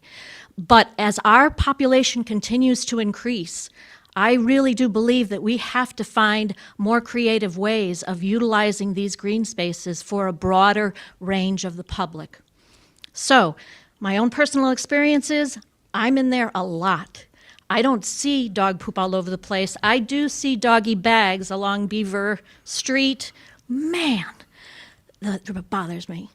But I am completely in support of this for more eyes on the community within this space, because I do also have over the years heard of mothers saying that they won't let their children in there. There are abundant pathways, there are abundant paved roadways that could be utilized for these other types of activities, enforcement. I don't know what to say about that. Human people, and maybe each of us who want this activity, will have to step up and have a voice should we see any of those activities happening. But I'm in support of this sunset clause to give this a try for a year. Thank you. Okay, thank you. Yes, sir, and then in front. Hello again, Andy Holt, 4th Street. First off, I'm in favor of this change. I can only speak from my own experiences. I think there's been a lot of valid points of view and people's experiences. We've all had different experiences in the cemetery. Personally, I don't recall ever seeing a dog off leash in there, but I do recall seeing people up to activities that they shouldn't be up to. And I think Councilor Williams' point about more eyes there is a really good one. The author Jane Jacobs kind of popularized the idea of eyes on the street, talking about cities and the idea that places are more safe when there are more people in that space doing different activities at all times of day.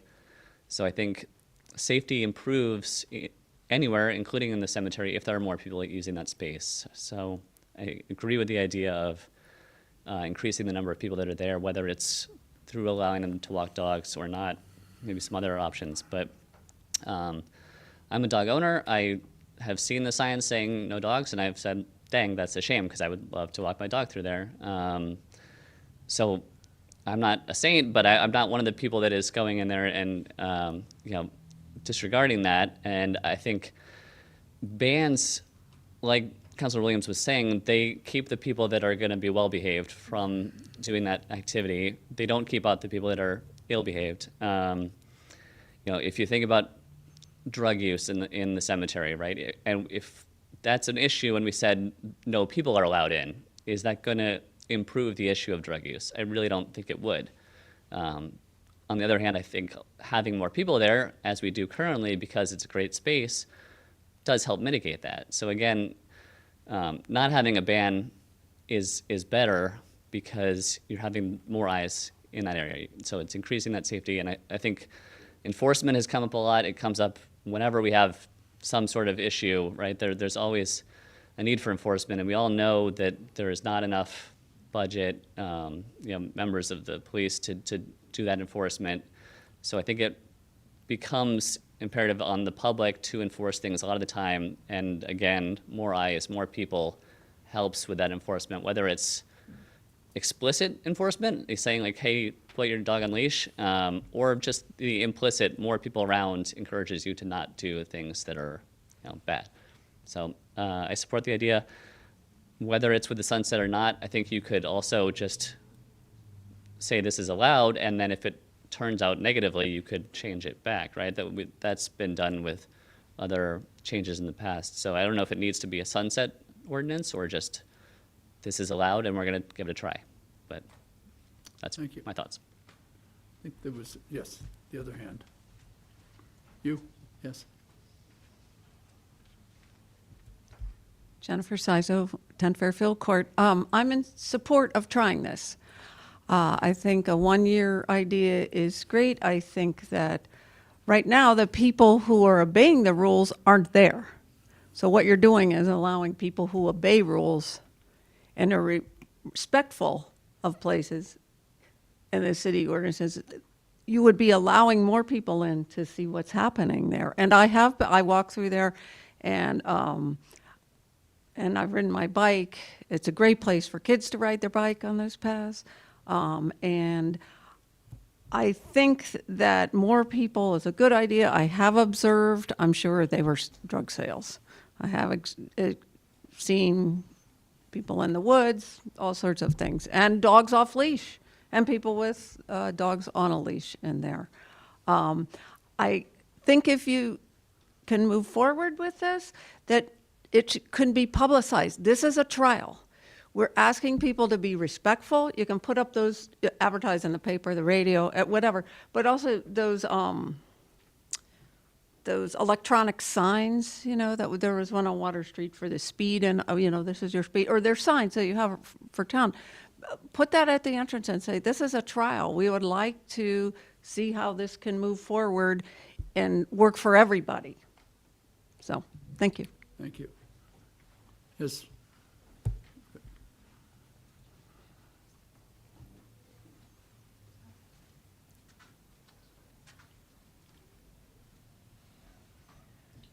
So as a person who does not want to have more dogs in my walking experience through the park, the idea that we would, as a city, advertise this, now bring your dogs here, is kind of terrifying.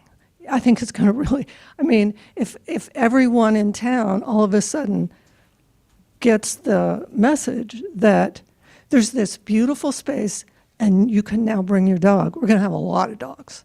So for those of us who are not in favor of that, that is, I don't know if we want to be doing that. Thank you. Yeah. Pete Moran, Myrtle Street. Keene goes to great lengths to accommodate a great variety of people. And anybody who would know it are all you folks. You bend over backwards to accommodate.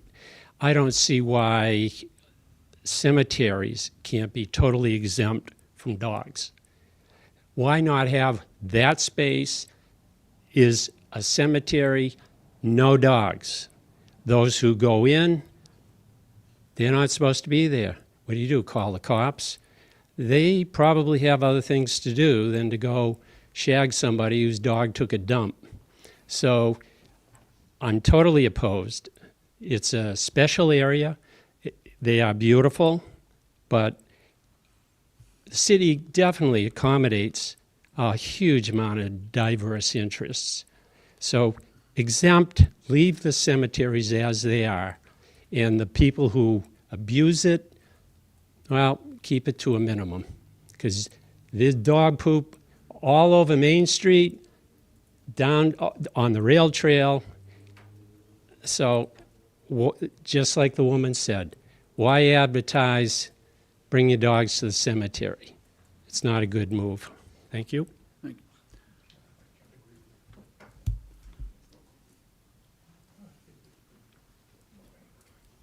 Hello again, Kara Fisk-Hennessy, Parks and Recreation Director. We were given the opportunity to do quite a bit of research around this exact idea. And I would like to say that dogs are already permitted in every other public space in Keene on leashes. Under current ordinance, leash dogs are allowed through the city's parks, the trail system, the sidewalks, and open spaces. Cemeteries are the current only exception to that rule, and the limited restriction still provides dog owners with lots of access to outdoor spaces, including the dog park that we have, in addition to all of the other public green spaces.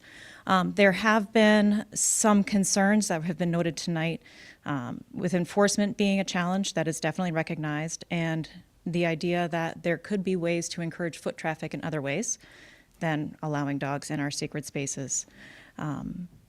The ordinance has been in place for as long as many of us can remember. I don't know when it originated, but the current behaviors that we've also heard tonight about dog waste being left in all kinds of locations indicate future noncompliance as well. And that's something that we really need to consider when we're talking about changing an ordinance or drafting a modified ordinance just for one cemetery space or for all cemetery spaces. Improperly discarded waste bags are already a recurring problem, as has been noted this evening, and would likely appear in cemeteries as well. The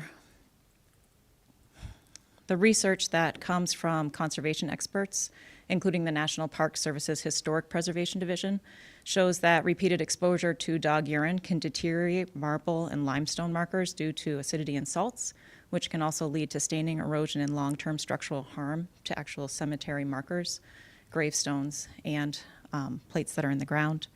And the preservation and community expectations really support maintaining the current restrictions. Cemeteries are places of remembrance and reflection. They are the only space that is exempt from dog walking in the entire city. And protecting their physical condition and ensuring respectful use aligns with both the public expectations and the city's stewardship responsibilities. Thank you. Anyone else want to comment? Thank you, Mr. Chairman. Andy Bohannon. Yes, Andy Bohannon, Deputy City Chair, or Deputy City Manager. There you go. As I did speak with Councillor Williams related to this, and somebody who has spent 20 years, 14 of those managing the cemeteries, and the other 6 definitely being in them. I've seen it all. Like everything that was described tonight, I've seen it.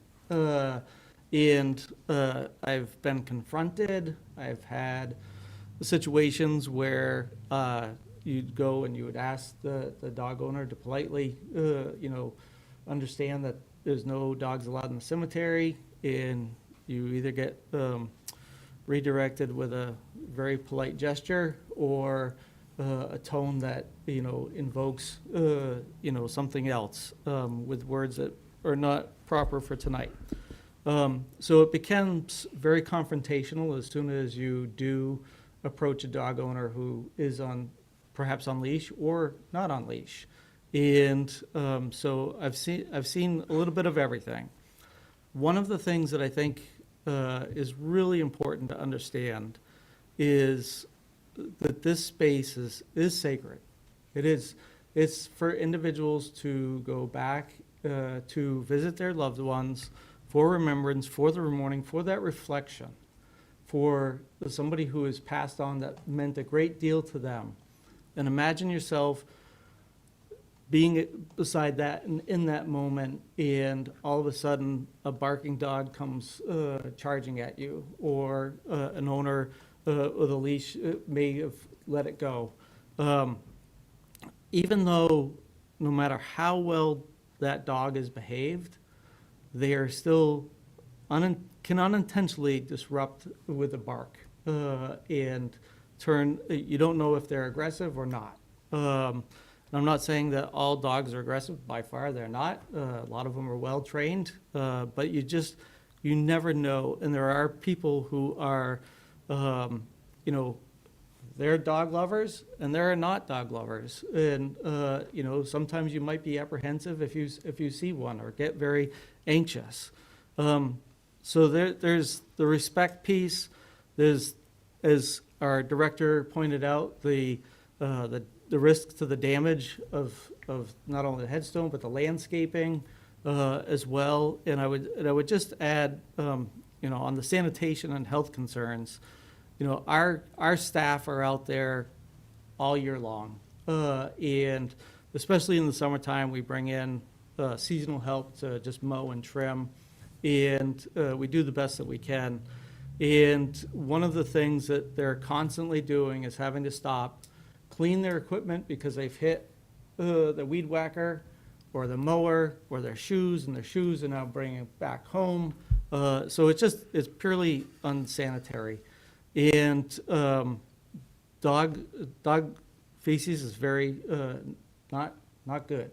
So just as being respectful, and as well as good intentions, somebody to pick up after the dog, if they have the opportunity not to, then they probably won't, or they're going to leave the bag right there.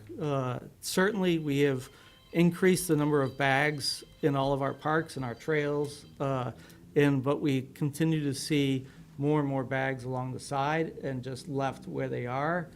So that's definitely a concern. And I just think for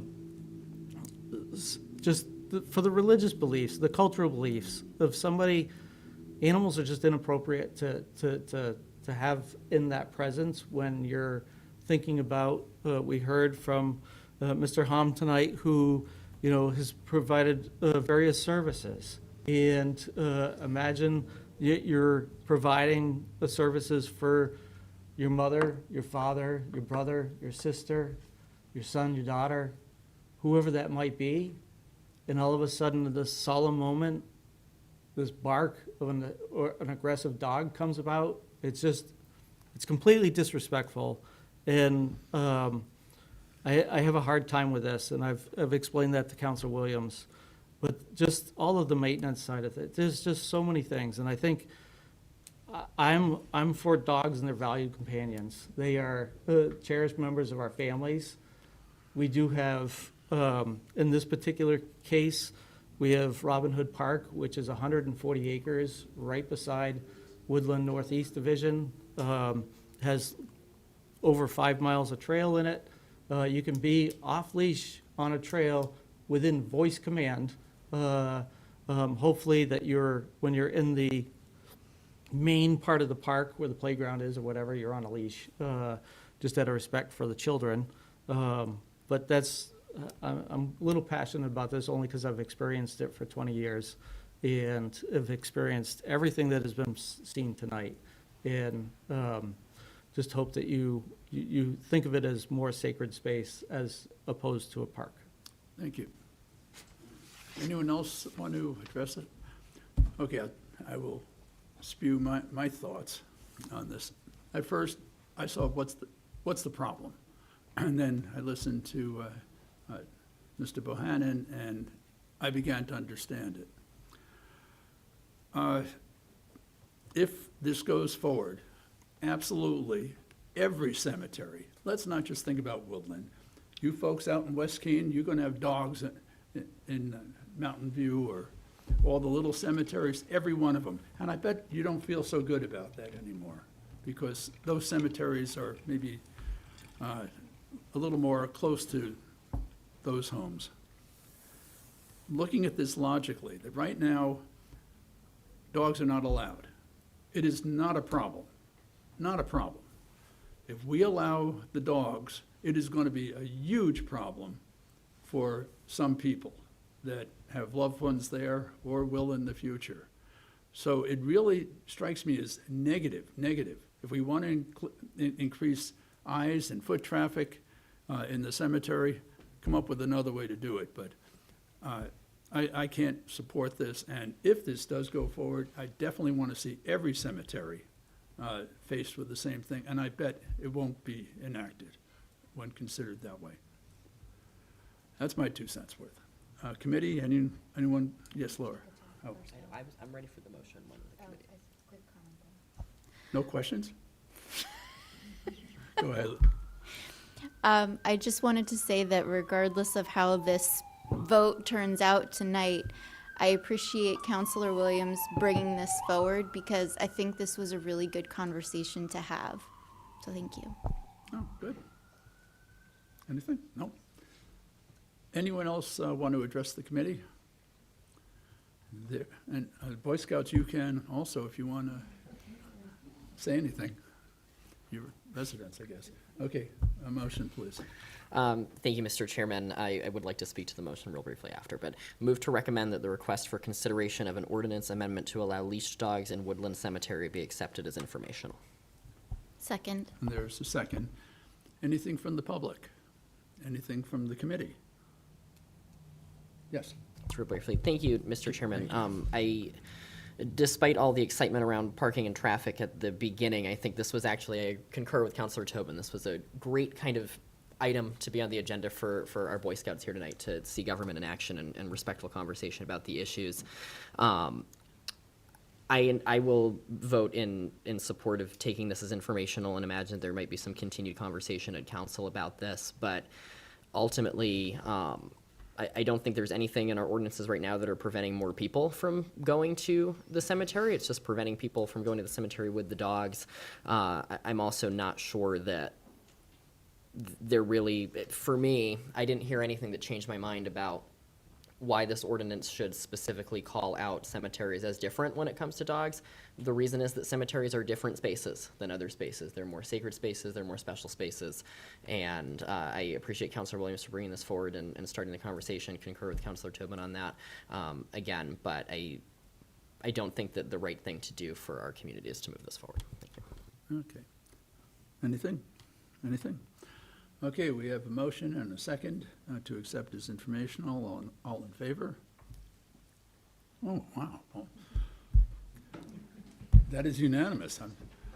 And Counselor, thank you for bringing it out and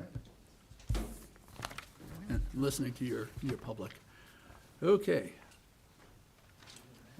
Rotate. Next, we are going to, where are we? Construction season update. Our city engineer.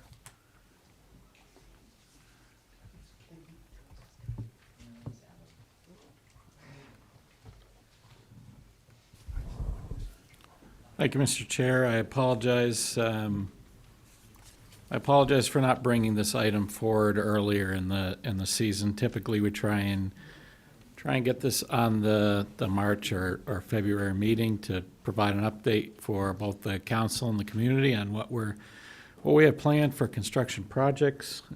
As I'm sure you're well aware, with the downtown project and what was involved with that sort of put us upside down a little bit and made us shuffle things around. So I'm happy to be here today, Brian Roth, city engineer, to discuss the projects that we have upcoming for this year, a lot of which are already in construction and or carryovers from last year. So in your agenda item, I tried to break these out by projects that are either under contract or currently in construction, projects that we're bidding, or projects that are currently actively being bid. And there are a couple of omissions to this list. And then projects that we have in final design that we anticipate bidding this year for fall construction. So I'm just going to briefly run through them, and if you have questions, I'm happy to provide additional information. But out of respect of your time and everyone else's time here who's already been here a significant amount of time, I will keep it brief initially. George Street Bridge Replacement Project is a DOT-funded project receiving 80% funds from the state. This project started on March 13th, is anticipated to continue through November of this year for construction. Currently, we finished utilities, or will be finishing utilities end of next week, and are currently on schedule with that project. The stormwater main lining project is a Clean Water SRF funded project that started in March of this year, and we anticipate will continue through June of this year. We're currently working in the same location as the Dinsmore Woods shutdown, so it's very good timing. We're lining the culvert at the middle school in that location with no interruption of traffic because of that closure. The THT Phase 1 project, I talked a little bit about this on the Dan Mitchell show this morning. This project is progressing. We started that project March 23rd. We are on, and I'd say even ahead of schedule on that, and anticipate to be completed in September of this year. The manhole and sewer main rehab projects are both carryovers from last year. Those went through the winter and will be completed in April and June respectively for those projects. The Appelway Trail paving project as part of Parks and Rec funds project was completed April 9th and 10th of this year. There's a small amount of cleanup left to finish that project, but that is essentially finished this year. Marlborough Street. I know it doesn't look like Marlborough Street is under construction, but it is. That project is receiving 80% federal funds administered through DOT. The scope of the project that has been started is a trail portion that goes through Public Works. They're prepping that for sidewalk placement within the next week, and I anticipate probably within the next week or two they will actually be in Marlborough Street doing construction in there. The plan is to go block by block to minimize congestion and disruption to everyone else, so they'll phase it in 5 segments going down Marlborough Street from the Main Street, Marlborough Street roundabout towards Eastern Ave, so we won't get to... Time out 1 second. Sure. Marlborough Street. Yes. Is going to be paved. Correct. This season, this Correct. summer. Correct. I heard that more than a couple of times. Well, this time we've got a contractor under contract. We're very lucky to have Basin Brothers Trucking, very good paving company. They did all of our paving last year, very successful project. They're doing a very good job so far. We're basically get a chance to see them working out the window every day, and we're very excited to have them reconstruct Marlborough That's probably Street. why it's going to happen. You got tired of wrecking your trucks going up and down. I have heard a lot of comments and jokes about people losing an entire cup of coffee driving down Marlborough Street. After this year, that will be no longer the case, so very exciting. It's going to be done before Island Street? Done before Island Street? No. So what we have left on Island Street is the sidewalks. Never-ending Island Street project? Well, we're ending pretty soon. So we've got about 6 weeks left on that project. We're finishing the sidewalk placement on the eastern side of the road. We'll then move to the western side, finish the sidewalk on that side, and then pave the road. That will put us about, I'd say, June 10th for a completion date on that with striping, and that will be it for the project with loam and seed. Just giving you some feedback that comes to us. Of course, I've heard the same and certainly understand. We would have loved to have finished last year as a plan, but as you know, winter came in a little bit early and didn't seem to leave, especially soon this spring either. It seemed like hung around much longer than usual. Even heard reports that we were potentially getting snow this week, which ruffled everyone's feathers in Public Works a little bit. Good questions, good feedback. Do you want me to continue? Okay, thank you. Just wanted to slow you down a little bit. I appreciate it. I appreciate it. The transfer station paving project is currently underway. Again, this is a project that Basin Brothers bid on and was awarded. The milling for that work and is pretty much complete, and we're ready to start the paving of that project. I anticipate probably 2 weeks they'll be done with that project and on to the paving of the Public Works parking lot, which is also getting done as part of the paving program for this year. The sidewalk replacement project. This is not the sidewalk rehab project. That's performed by city staff, and I'll speak to that a little bit later, although it's not included in your notes. We're bidding, we bid and awarded basically 2 years of projects. So last year's project and this year's. Last year, as you recall, we fired the consultant that we hired for that project for their inability to mobilize for the project. For this year, we are replacing existing sidewalk with concrete sidewalk on Water Street as part of the water main break repair work.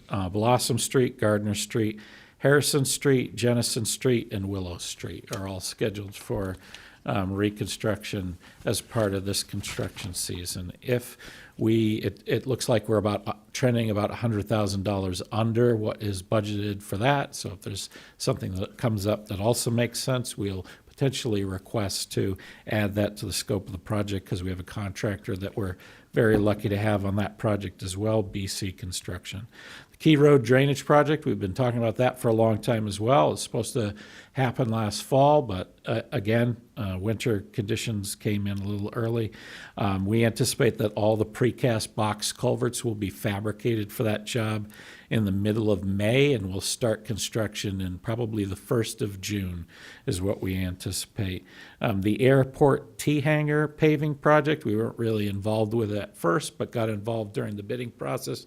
That was awarded recently to all states, and that will be occurring shortly for that work at the airport. There's also a wastewater treatment plant clarifier project that was recently bid and awarded. That will be starting construction probably within the next 3 weeks for that scope of work. Any questions on projects currently in construction or under contract? Committee? Public? Counselor Haas? Gonna have a busy season. 3 times is enough. Ed Haas, 114 Jordan Road. So all these projects go through a whole process from way back when, a conceptual, and then a preliminary design, and then funding, and then more bid designs and contracting and so on. So there's a long period between when it's conceived and when it actually happens. And a lot of people forget what the original intent was when it does. A suggestion and ask, each of these projects has a contract safety board, or they should have a contractor safety board, information board. There's a great one right now at the railhead on Eastern Avenue for the THT project. It would be awesome to include on that board a description of what's actually happening here, so people can see and remember what actually happened in the design and how it's being executed on site, instead of being surprised when things start to happen. So just a suggestion that could improve communications by having that right on the site where something's happening, something that refers back to the original design or tells people what to expect. Thank you. Thank you. More, Brian? I did recall, while Councilor Haas was speaking, there was one other project that was awarded yesterday, and it was it's basically a as-needed project, the stormwater mainlining project, or stormwater point repair project, excuse me, stormwater mainlining project is another project. So essentially, as highway finds drain culverts that are in poor condition that need immediate remedy, we either line or dig repair those culverts. We are under contract with Vortex, who was also doing our stormwater lining as part of that project. So with that, if there's no other questions with projects under contract and in construction, I'll go on to projects currently being bid. Andy, did you want something? We'll let him finish and then I'll go. Okay. Thank you. I'll get into more detail in a minute, but the downtown infrastructure project is currently publicly advertised for bid. The Martel Court Pump Station Bypass Force Main project is currently out to bid for construction services, and the Cheshire Rail Trail Bridge over the Ashwillet River is currently out to bid for the rehabilitation of that bridge. That's it. Planned projects for fall construction, the Court Street water main replacement project. Essentially, there's about a half mile of water main on Court Street from the roundabout at Maple Street to East Surrey Road that we'll be replacing. That's 1930s vintage, and we've had multiple breaks on that. In fact, it's currently a dead-ended section, so that will improve the water quality throughout that entire area and water pressure when we complete that project. We just completed, as you may recall, the water tank rehabilitation project. In doing that, we identified some valves in that area and some yard piping that also requires replacement. That's from the 1920s.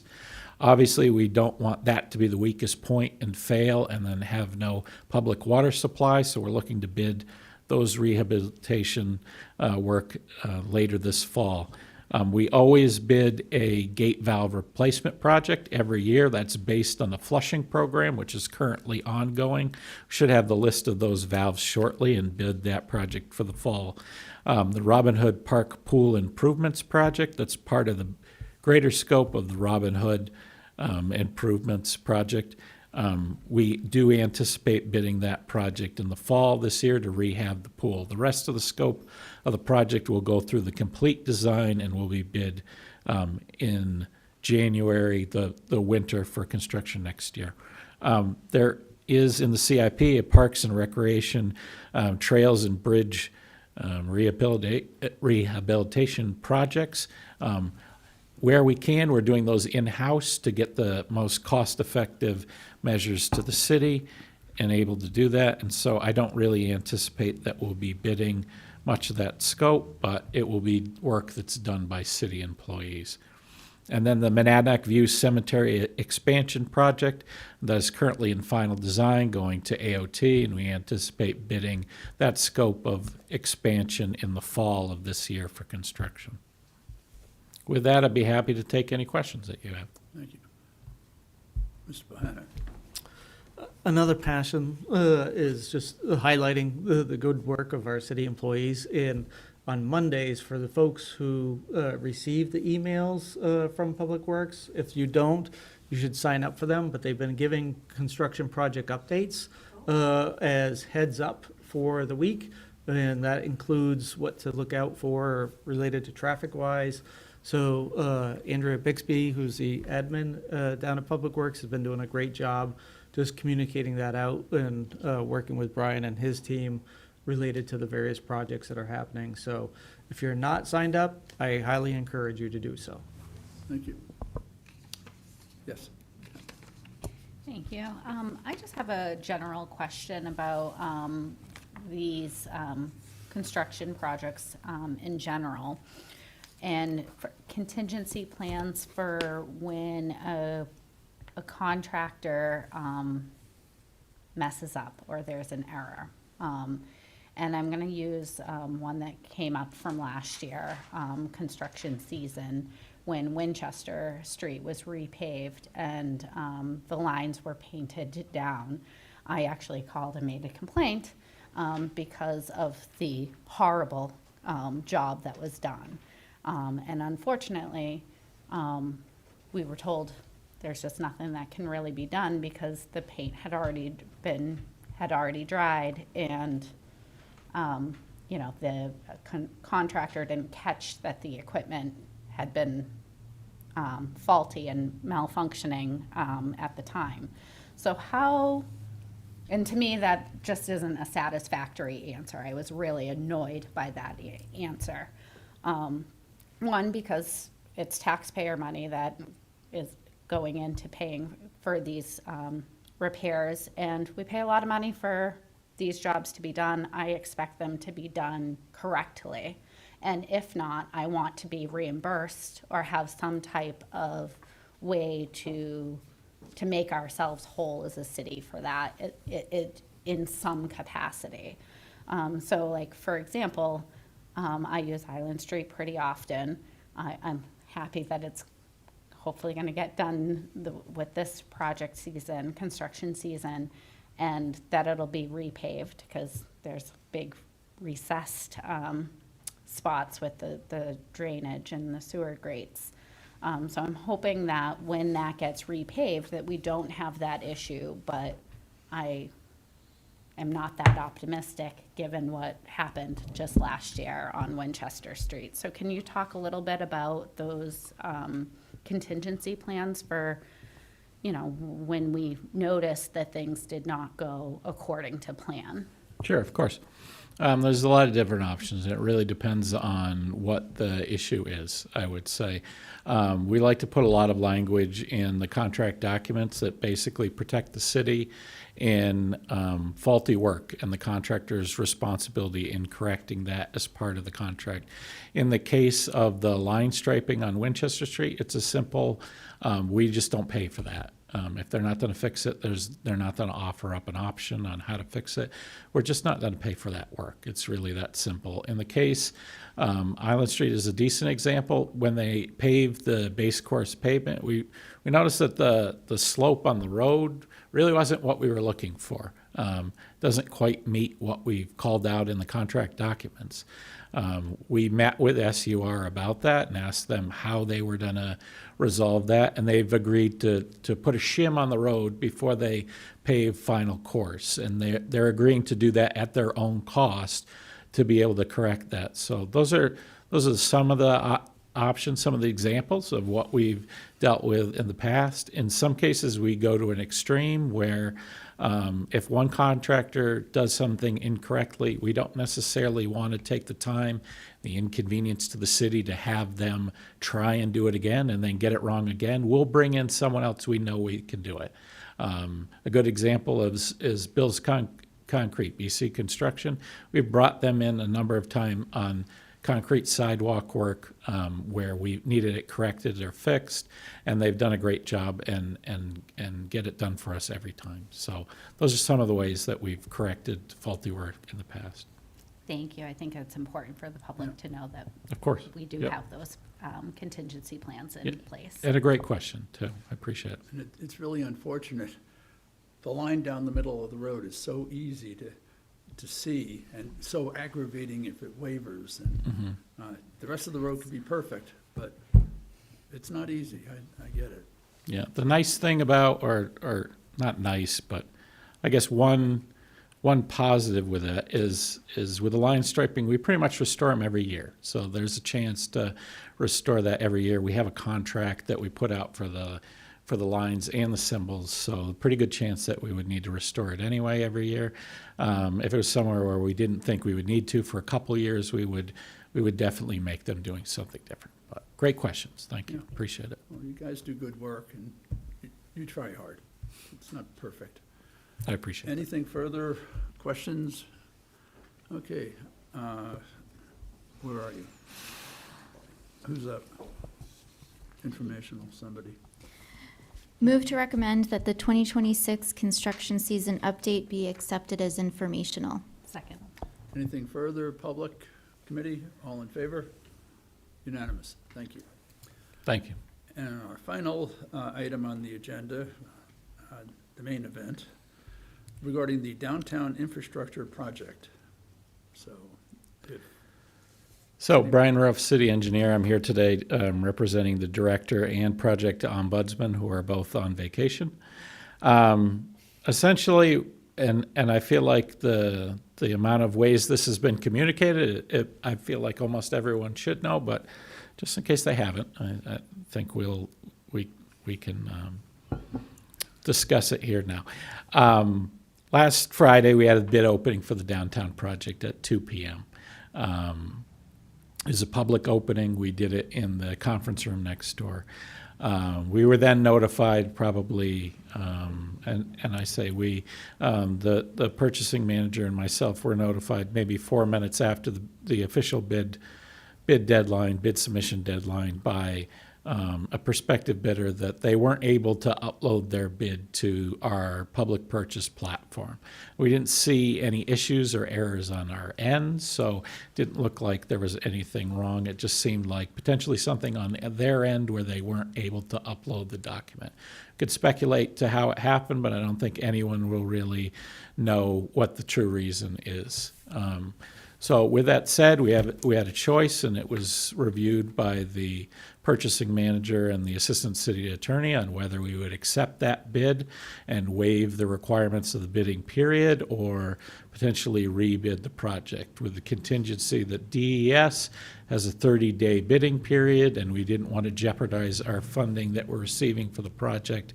So we wanted to make sure with DES that there was no issue in bidding a shorter period if we needed to, in fact, rebid the project, not accept the bid. Ultimately, the decision was to not accept and acknowledge the bid that was received after the deadline, and we've reposted the project for bidding for another 10 days with a bid opening of next Friday. This essentially is acting as an extension of the previous bid period, with a short gap in the middle that gives the opportunity for prospective bidders to submit their bid within the bidding period through our platform.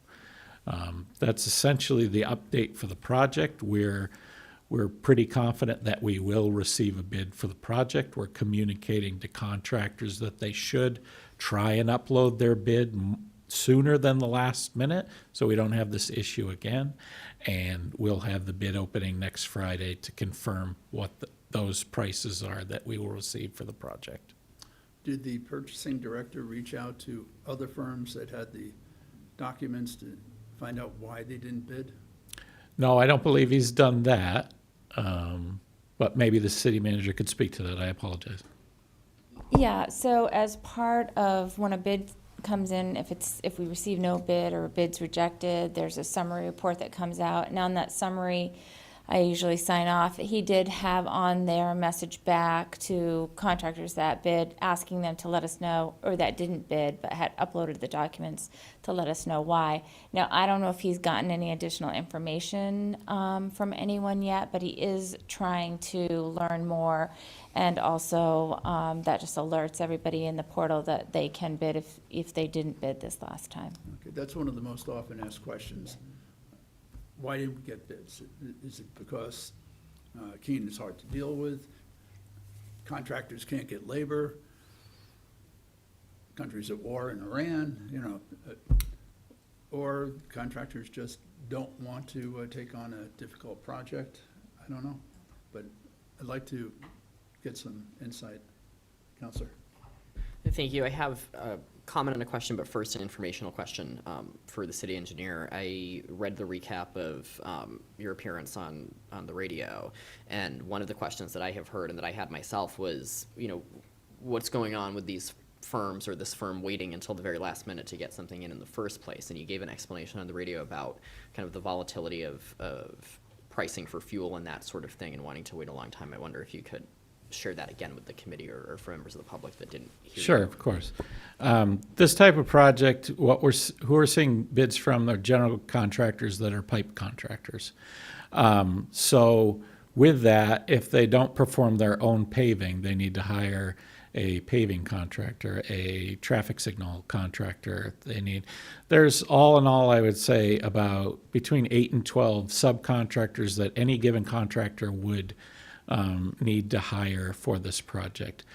With pricing is what it is right now, a lot of firms and a lot of suppliers are basically saying, my price is good for one day, that's it. And if you don't commit to that, it's going to change tomorrow. So I think the contractors that are bidding this project, that want this project and bid our projects in general, are looking to give us the most competitive pricing to get the job. They're not looking to add a lot of fluff to it. If they don't know what that price is going to be, and they can't fine tune that number, that then they'll wait to the last minute. And we almost never get bids a day or 2 days before. It's always the day of, and a lot of that has to do with the supply and that price volatility right now, which is extremely real right now, I'd say.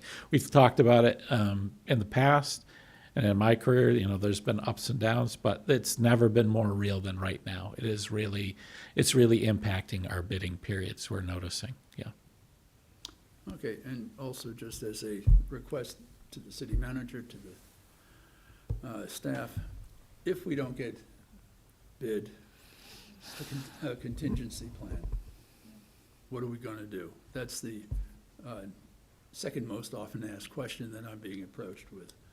So don't need an answer now. Well, I just want to say we, and Brian and I didn't talk about this, but we talked about it as a team, and we probably will not be able to do the project this season if we don't get bids, because we're running out of time. Yeah. And so if that's the case, then we will be looking to rebid it out again winter? I'd say Early spring? I'd say November. November. I'd say if Winter. we didn't get any bids this time, we would bid November. That would give us another possible bidding period in January if we needed to start for construction in April of 2027, if we had to. Okay. Yeah, who, what? Yeah, Laura. I'm curious at this point about the technical problem that there was with the uploading and what type of, in terms of like the software that's being used, what type of testing is done to make sure that we catch all of those problems before bids are due.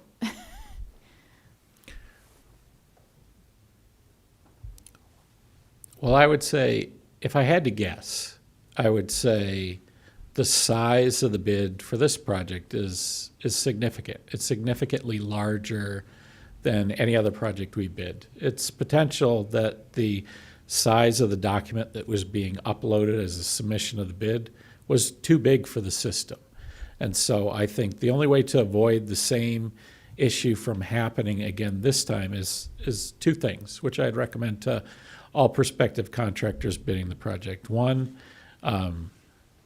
submit your bid. If you're going to submit it the day of, submit it in the morning and not at the 2 o'clock deadline.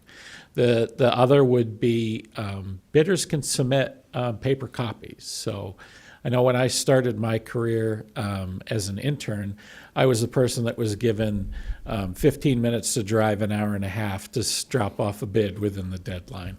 I would recommend to prospective bidders who are interested in bidding this project to submit a paper copy of their bid in addition to trying to submit online.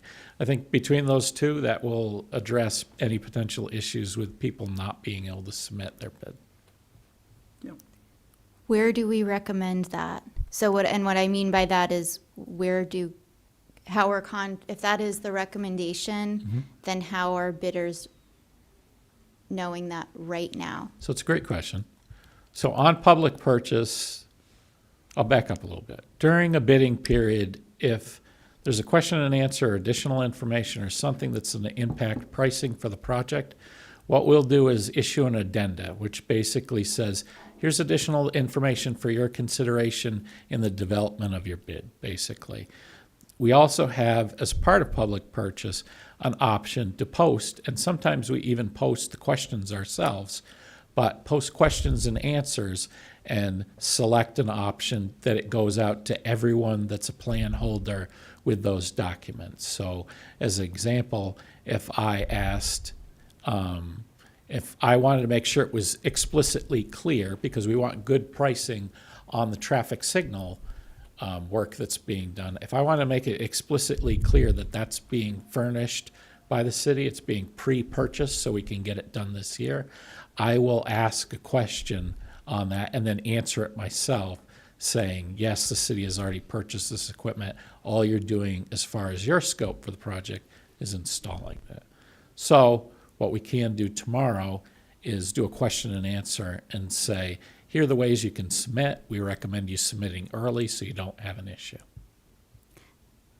And that goes to all potential prospective bidders. I would just really like to feel more confident that we knew for sure what the technical problem was so that we're not in this situation next time. So if we received one bid and we heard from that and after the date, but the only information we have at this point from the one contractor was that they weren't able to upload the documents. So we don't actually know, from what I can tell, that there may have been others who may have also had problems and either didn't know that it didn't get uploaded or I just want to kind of make sure that I understand you don't have the answer right now, but that's a really important thing, I think, to make sure we know. I'd say it's very unlikely, and I'll tell you why. Contractors or consultants that submit bids and proposals for work put a lot of time into that.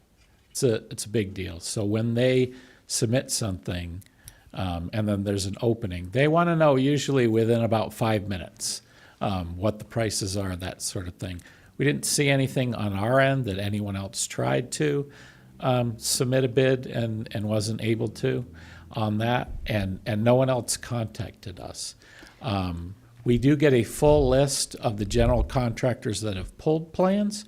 We can contact all of them to see, or at least the ones that make the most sense. If you look at what they've downloaded as far as the contract documents, it pretty much tells you who's interested enough in bidding. And so it's, maybe half a dozen general contractors. We can contact all of them just to make sure that they didn't try to and weren't able to. But I would say it's probably very unlikely in this instance. I think based on the technology I work with technology and websites, and a lot of what you're describing may be exactly what happened, and there may be a 90% chance that that is the case.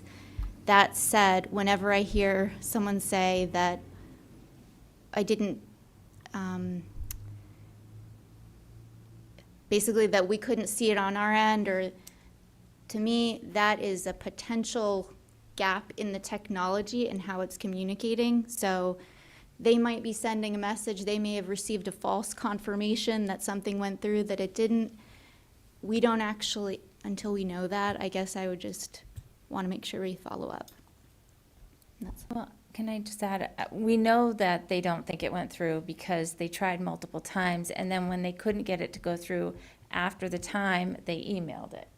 So they knew that they were not uploading it to the portal. They don't know why they weren't able to upload it to the portal. And then we looked on our end to see if we got any error messages, and there was no error messages. So I do think that if somebody else had submitted, Brian is absolutely right. They want to know within minutes who else submitted and what the prices were. They're not going to put in that much time and effort to put together a bid and then not follow through with us to see who bid on the project. But I think what you're saying, Counselor, is that we need to make sure that next Friday they don't have the same issue uploading the document. And I think what we're hearing from the city engineer is a couple ways to do that. They can bring their bid in person, and we can recommend that anyone interested in bidding by next Friday, that they do that, because it is a large document and they could have problems. We can't guarantee that their technology isn't the reason why there was an issue. Counselor. Thank you, Mr. Chairman. I have an overall comment and then a question, and I've thought hard about, over the past couple days, about how to, give the comment in a constructive way. And so I will say that I really appreciate throughout all of the different crossroads we have found ourselves at with this project, specifically in terms of the bidding process, the way that city staff have adapted quickly. Really appreciate the purchasing office being quick to get in touch with the granting agency and trying to, cross those T's, dot those I's, and make sure that we are pivoting to a place where the project remains possible. And, doing it in a way that is not kind of wallowing in, this happened and it's so bad, but we're actually going to try and solve it. The other side of that, and something that needs to be a part of a much larger conversation than tonight moving forward, is that we've hit a lot of those crossroads points, right? And so, thinking back to the conversation we had, I think had we known that we were going to be at this time of year this year, opening bids and getting bids back and getting shovels in the ground, some of us may have voted differently when it came to delaying the project by a year, because that was one of the chief concerns, was around, can we even get anybody to bid on this at this time in the year? And so at some point that has to be unpacked in greater detail, but for now I'll say that I appreciate the continued forward movement and forward progress and forward momentum from staff on this. My question is kind of back to what Councilor Greenwald asked, and that I didn't hear answered with a ton of specificity. I heard answered what we can't do, but is there any amount of this work that can get done this summer if we don't get a bid, or we get a bid that's not within budget?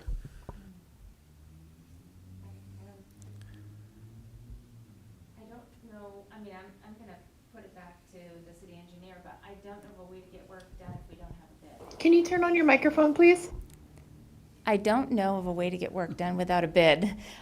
So I'd push it back to the city engineer if he has a suggestion. There's work obviously that the city can do, but this project is way beyond the scope that we can take on. And so I find it difficult to think of a way that we might be able to move this project forward if we don't get a bid this season. To follow up on that, I was thinking that contingency, if we don't have a bid, to be ready for the crisis of pipes breaking. But we do have reserves in water and sewer to accommodate that. Not to put Public Works suddenly running the project. I kind of view the situation that we're in very similar to Island Street. Island Street at the time of year, we didn't get any bids the first time around for Island Street.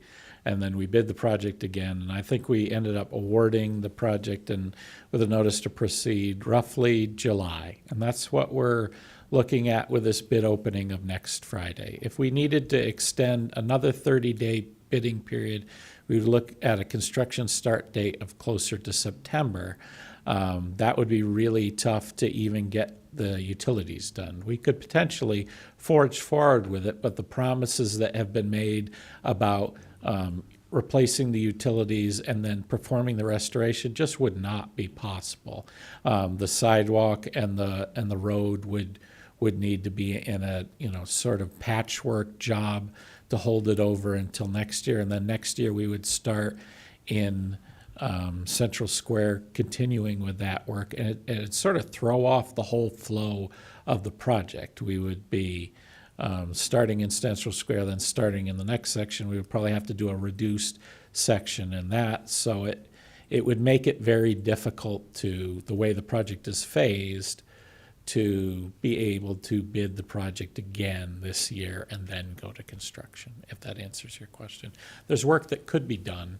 It would just put an extra burden on the downtown overall, I would say. Thank you. So again, bid opening is when? May 8th, May 8th. Time? 2 p.m. 2 p.m. Always 2 p.m. Again? Always 2 p.m.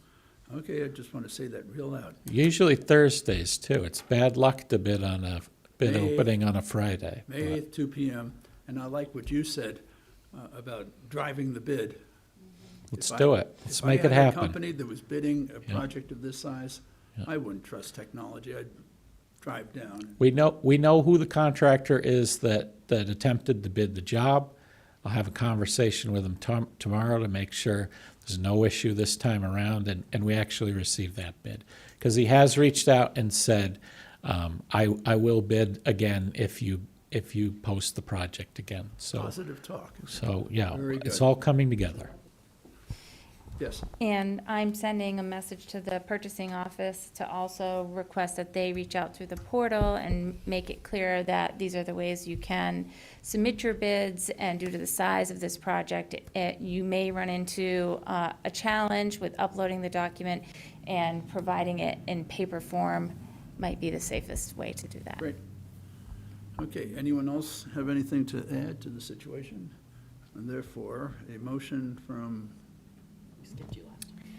I move to recommend that the downtown infrastructure project update be accepted as informational.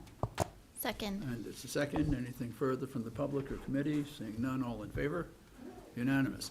And I do want to say that the Boy Scouts need an exceptional additional merit badge for endurance and survival.